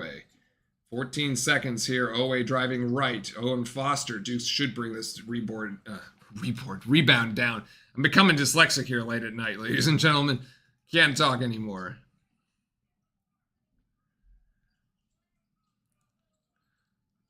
Duke being really patient offensively here. I don't know if trying to take the air out of it, so to speak, is the right play at the moment. Nipple looking for Flag on the cut. Nothing. 8 seconds here. Proctor's just going to have to make it happen.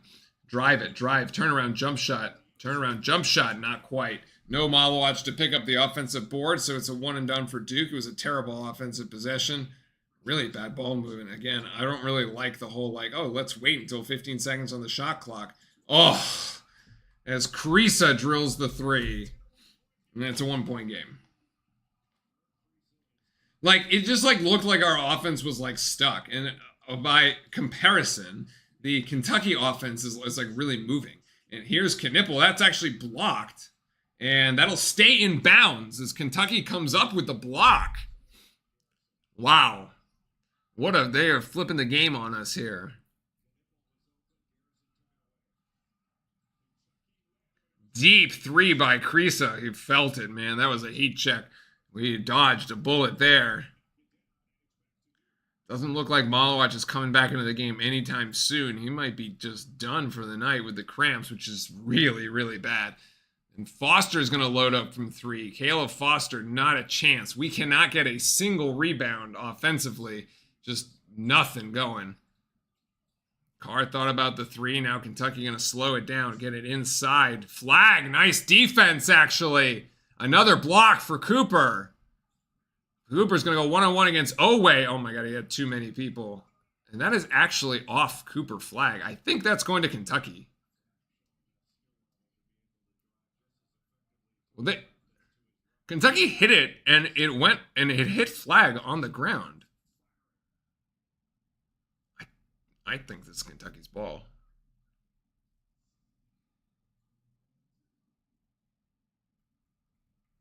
Man, we just cannot buy a bucket right now.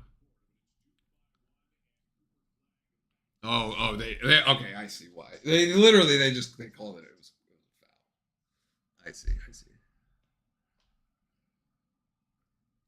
It was a foul assessed to Owe. Okay, that's his 3rd. So flag makes the 1st. He's got 20.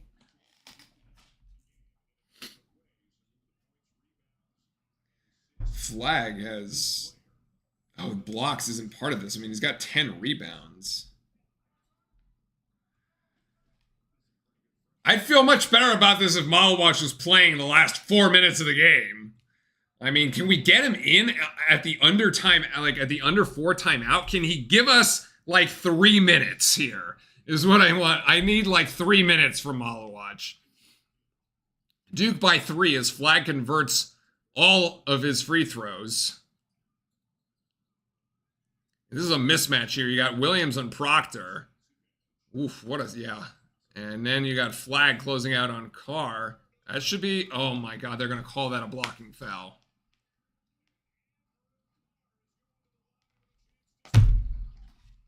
I actually thought Proctor came over in time.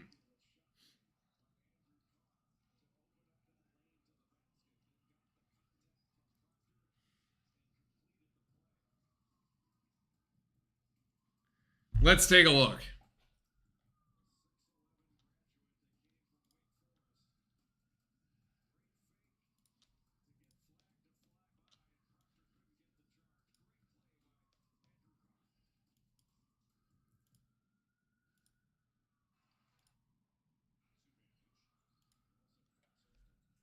So,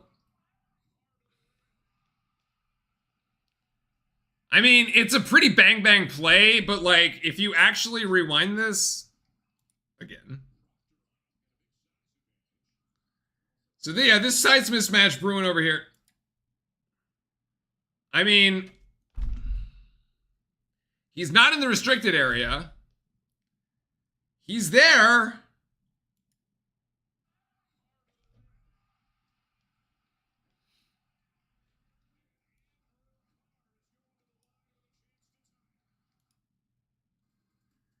That call seems questionable to me.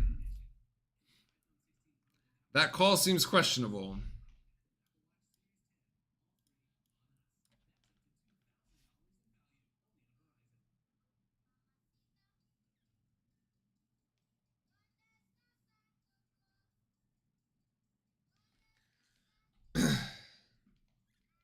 Anyway, potentially a tie game here coming out of the under 4 timeout. 3:57 left.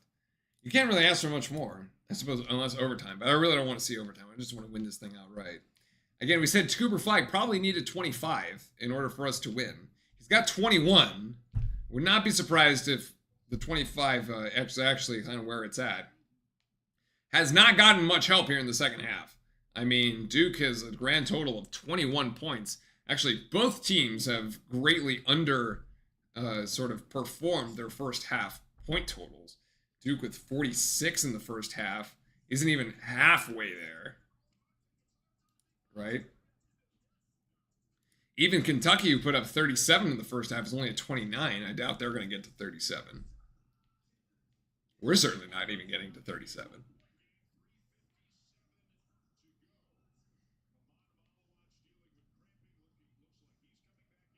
All right, so Malawatch will come back in. This is I was like saying I need 3.5 minutes out of Malawatch here in these I need these last 3.5 minutes because the offensive rebounding or just the rebounding in general is just terrible without Malawatch in there. I mean our best option is Malik Brown, and that's it's just not happening. He's number one. He's really the only option, so they can just pin him down underneath the backboard, and then the other Kentucky players can get it.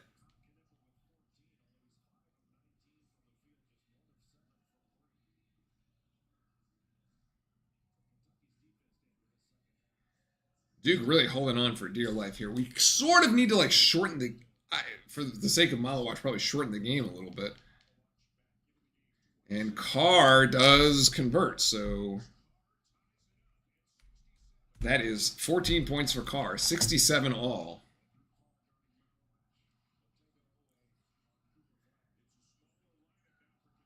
And Flag picks up his dribble here. No, I guess not. Flag trying to go in off the backboard. Malawatch fighting for it. Malawatch still trying to get it. Oh, it's Kentucky ball.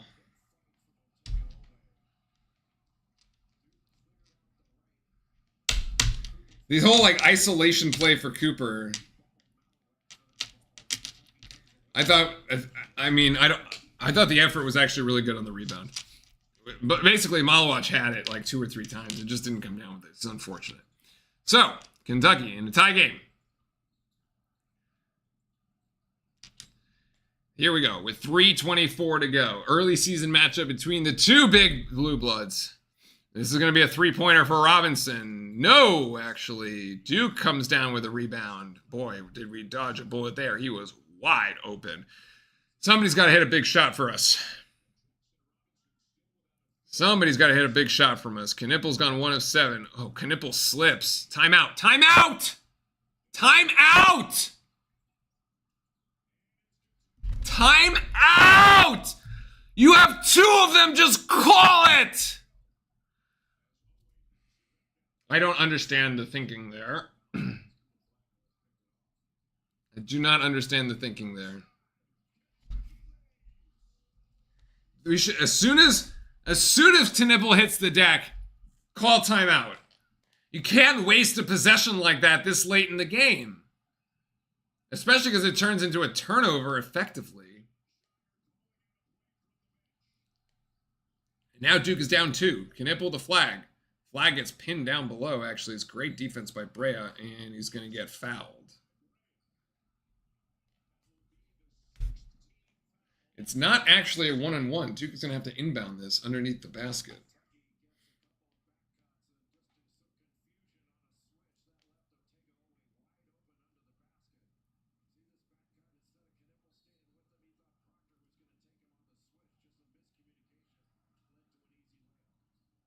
Knippel gets this 20 seconds on the shot clock here with 2:10 to play.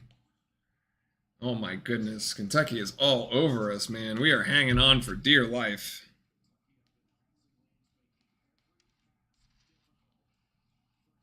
And Duke gonna call a time. Finally, Duke is gonna call a timeout. I mean, I don't know why you didn't call when your player's on the floor.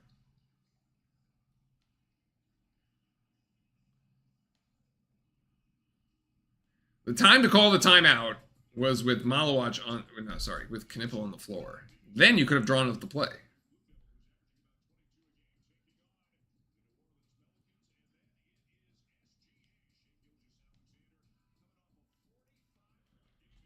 Oh boy.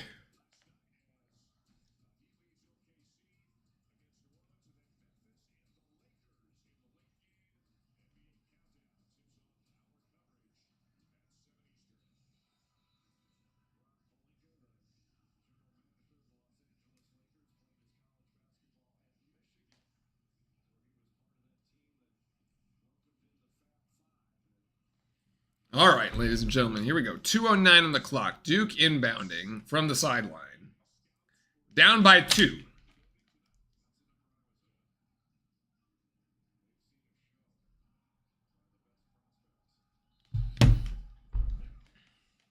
So here we go. Flag gets the inbound. There's 11 seconds on the shot clock. Oh, God, we are 1 of 11. 1 of our last 11. It's going to be a Cooper flag, and he's going to get fouled, and it's an and one! What a... Jeez, man. Just give the ball the flag and just say, take us to the promised land, man. It is just like... There's 3 Kentucky players. I guess it's a foul on Brea. What strength to actually, finish the play. That's incredible.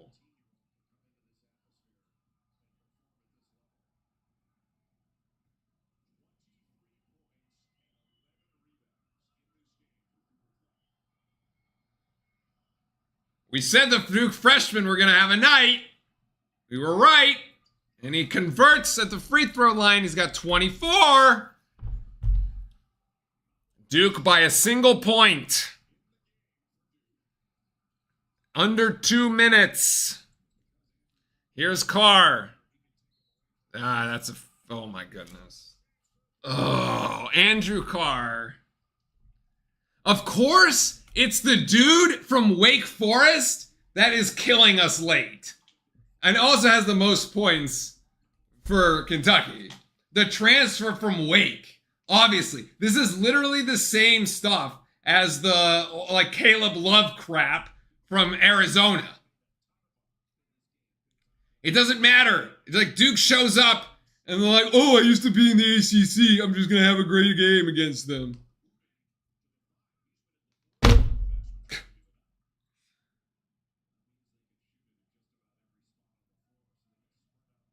It's stupid, man. It's just stupid. He's got 17 points.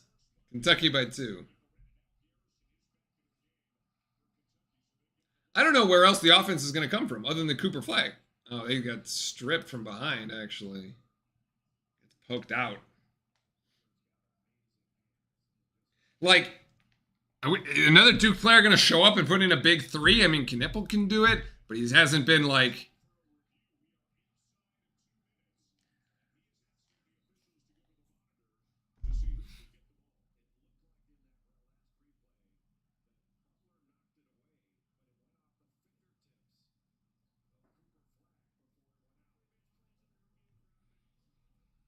Oh, great. Now we're going to review it.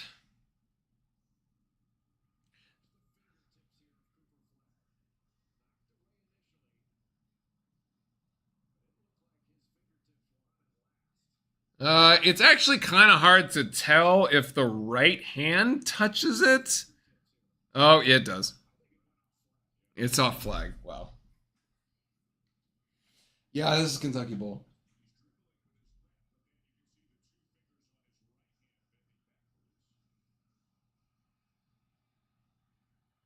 This is actually quite unfortunate. In this second half, like, Cooper just did not get any help. Like, there's just, like, no help, man. Flag tried to literally do it all himself. And almost succeeded, by the way.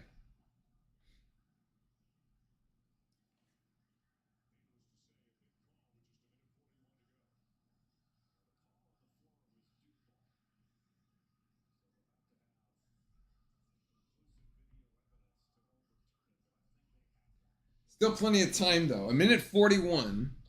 I mean, it is. I'd rather be up by 2 than down by 2, but it is what it is.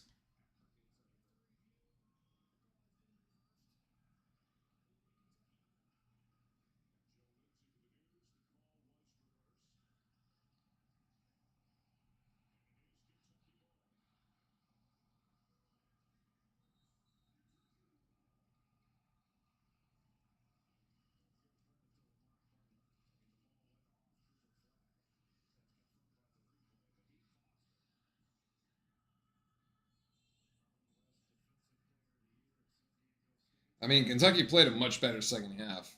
They tightened up their defense. They took care of the ball. Like, the turnovers were just not there. And Andrew Carr seemed to, like, figure it out.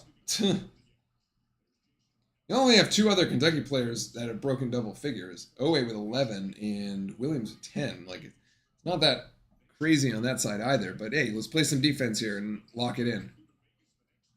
Let's get a stop.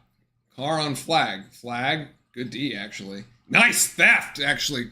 Oh, no. That's a foul. That's a foul. That's a foul.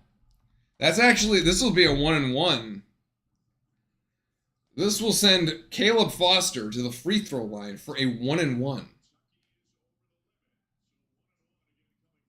Which is kind of odd, because if you miss the front end, it's a turnover, effectively.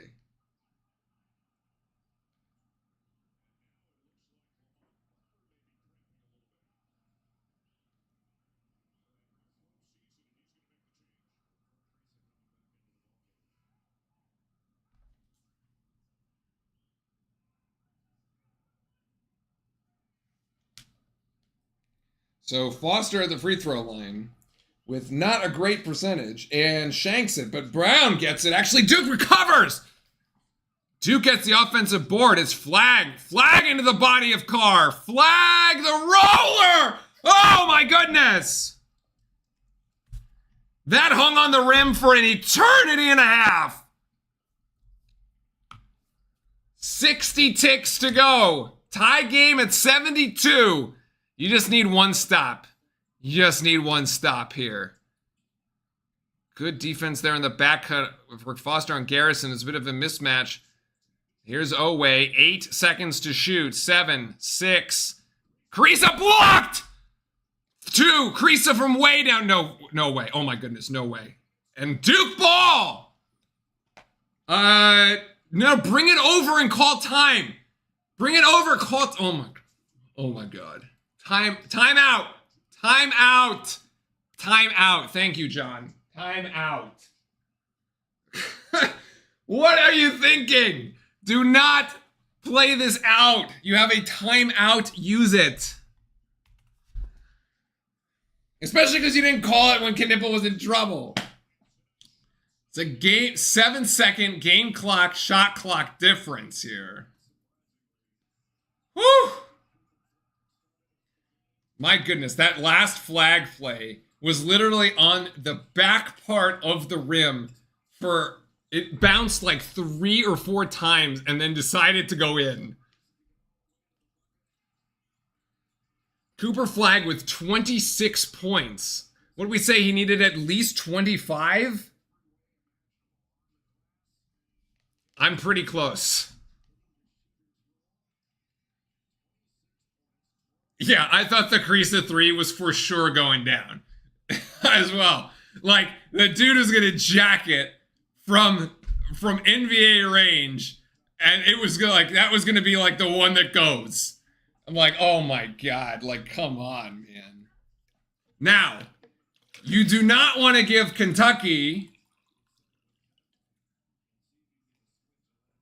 You don't want to give Kentucky time to get a shot off and win this in regulation themselves. If you were to miss, you do want to give yourself time for an offensive rebound. Remember, you have 7-second game clock, shot clock differential. So those 7 seconds are essentially what you need. You run this thing all the way down to the end of the shot clock, then you take your shot. Assuming you don't have something better.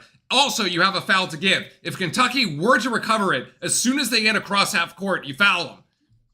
So that you force them to inbound with something like 2 or 3 seconds left. If they were to get a rebound here. Actually, even if they weren't, even if the shot does go, by the way, you still foul Kentucky once they inbound the ball, because you need to get them, you play full court press, and you need to get them to reset it. So let's see what happens here. But look, the foul to give is really important here, because you're essentially going to cut Kentucky's time to actually get a playoff in half, regardless of what happens to us. Now, we can't just turn the ball over. We have seen, how many times have we seen Duke just like not even get the shot off? Way too many to count, right? Like, okay, so here we go. 24 seconds left. Actually, we're looking at the shot clock. 12 seconds on the shot clock here because that's the one that matters. It's going to be Cooper flag. They're just going to clear it out for him. Cooper flag, and it's going to get stripped!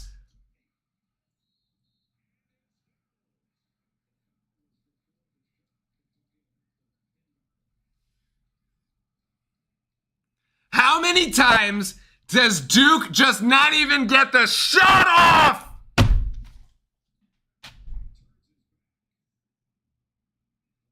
How does this keep happening? We don't understand how to take last second shots? Well, at least put the ball in the air.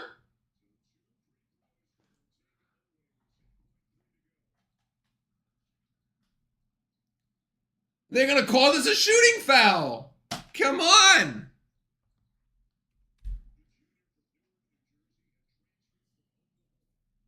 Unbelievable. Unbelievable.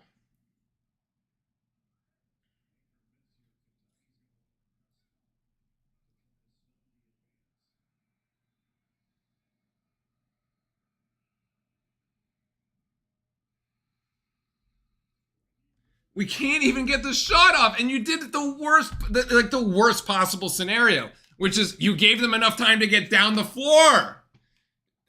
Right? You should have just fouled them immediately. Because you had the foul to give. And we didn't do that. We gave them enough time to get down the floor. And now we have 10 seconds to get a shot off. With no timeouts, by the way. It doesn't have to be a 3. Nope. Cooper flag is out of bounds. That's game. Cooper flag is out of bounds.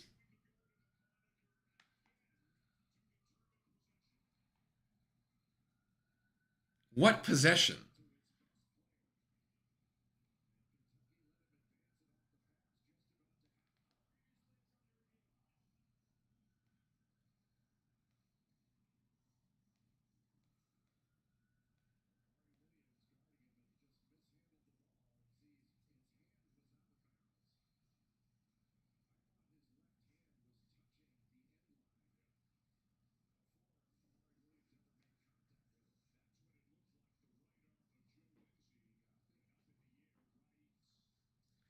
Okay, that's the game. Unfortunately, Cooper, for having such a good night, is not going to be able to get 2 potential game-winning shots off in a very anticlimactic end to the game. I mean, it would only be a 1-on-1, assuming that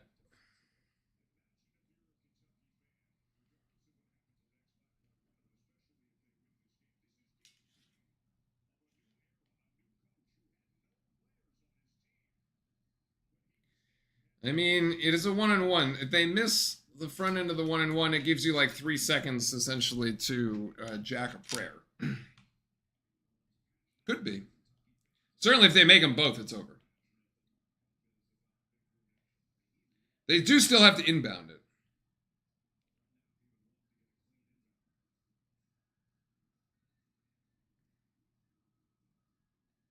The whole Malawatch situation really kind of sent us into a tailspin. It really messed up the offense.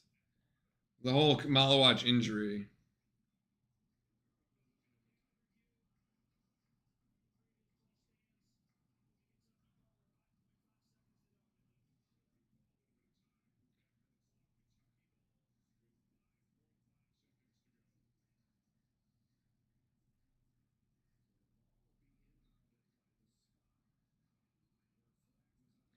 So yeah, it's a tough spot to inbound because you're basically in the corner here. It is a kind of a tough spot to inbound the ball.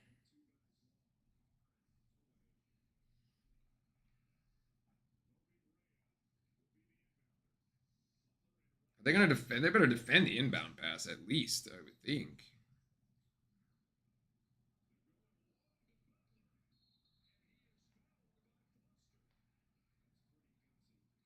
Wow, They went down the floor with it. Okay, well, you still got to hit the free throws if you're Kentucky. And they haven't shot well from the free throw line. Yeah, I don't understand why Malik Brown isn't in the dude's face. Like, doing this thing, like, why are you even letting him trying to get, like, that baseball pass off? Like, it's just, he's, like, standing to the side as if, like, okay, you can send it down the sideline, kind of, but then, like,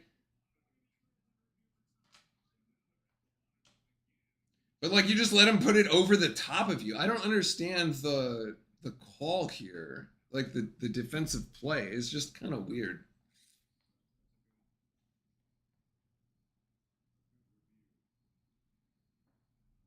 Malik Brown almost actually gets a fingertip on it.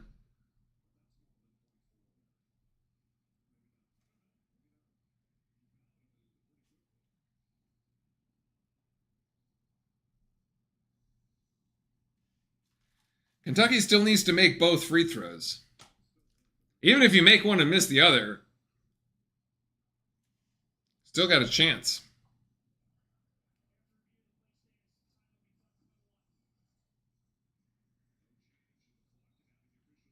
It's not over.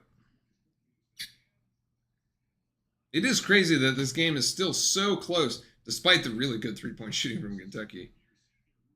We've really hung in there.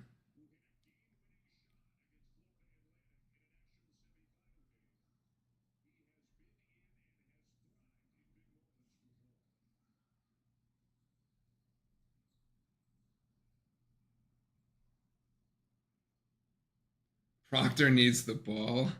Yeah, I agree. The second half did not look good, but I blame a lot of that on the Malawak injury, or like the cramps and him being out. Like, it was just like wasn't.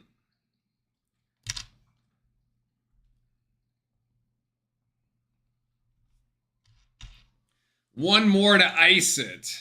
I agree. It was very disappointing, especially when you're like, there's like times when you could put yourself up double digits, but Duke just never asserted itself. And he didn't get it. Oh my goodness, but Kentucky recovers it. Game. We couldn't get the rebound. 4 Blue Devils and gets beaten by the one Wildcat. My goodness. Couldn't get the box out, man. Yeah, he bodied flag.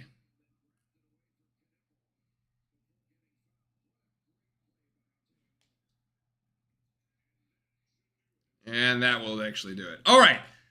Well, that's it. So, not a bad showing. Cooper Flag did get to the 26, but unfortunately not much help, especially in the second half. Like, not a lot of help from Knipple. Certainly not a lot of help from, like, the more senior players. Foster, terrible shooting night for Foster. And unfortunately, Tyrese did, Knipple's three-point shooting just not there. So, Duke will lose it by 5, unfortunately. All right, that's going to be it. So we're just going to sign off because I haven't even eaten yet, and I still have to go do my workout and stuff. All right, so let's see. That'll be it. We'll be back on Saturday against Wofford. Should be a good get-well game before we take a little bit of a break. So I will see you all on Saturday. Have a very safe and good rest of your weekend. Ash says goodbye as he's over there. And we'll see you all Saturday. Until then, as always, stay safe and go Duke. Good night.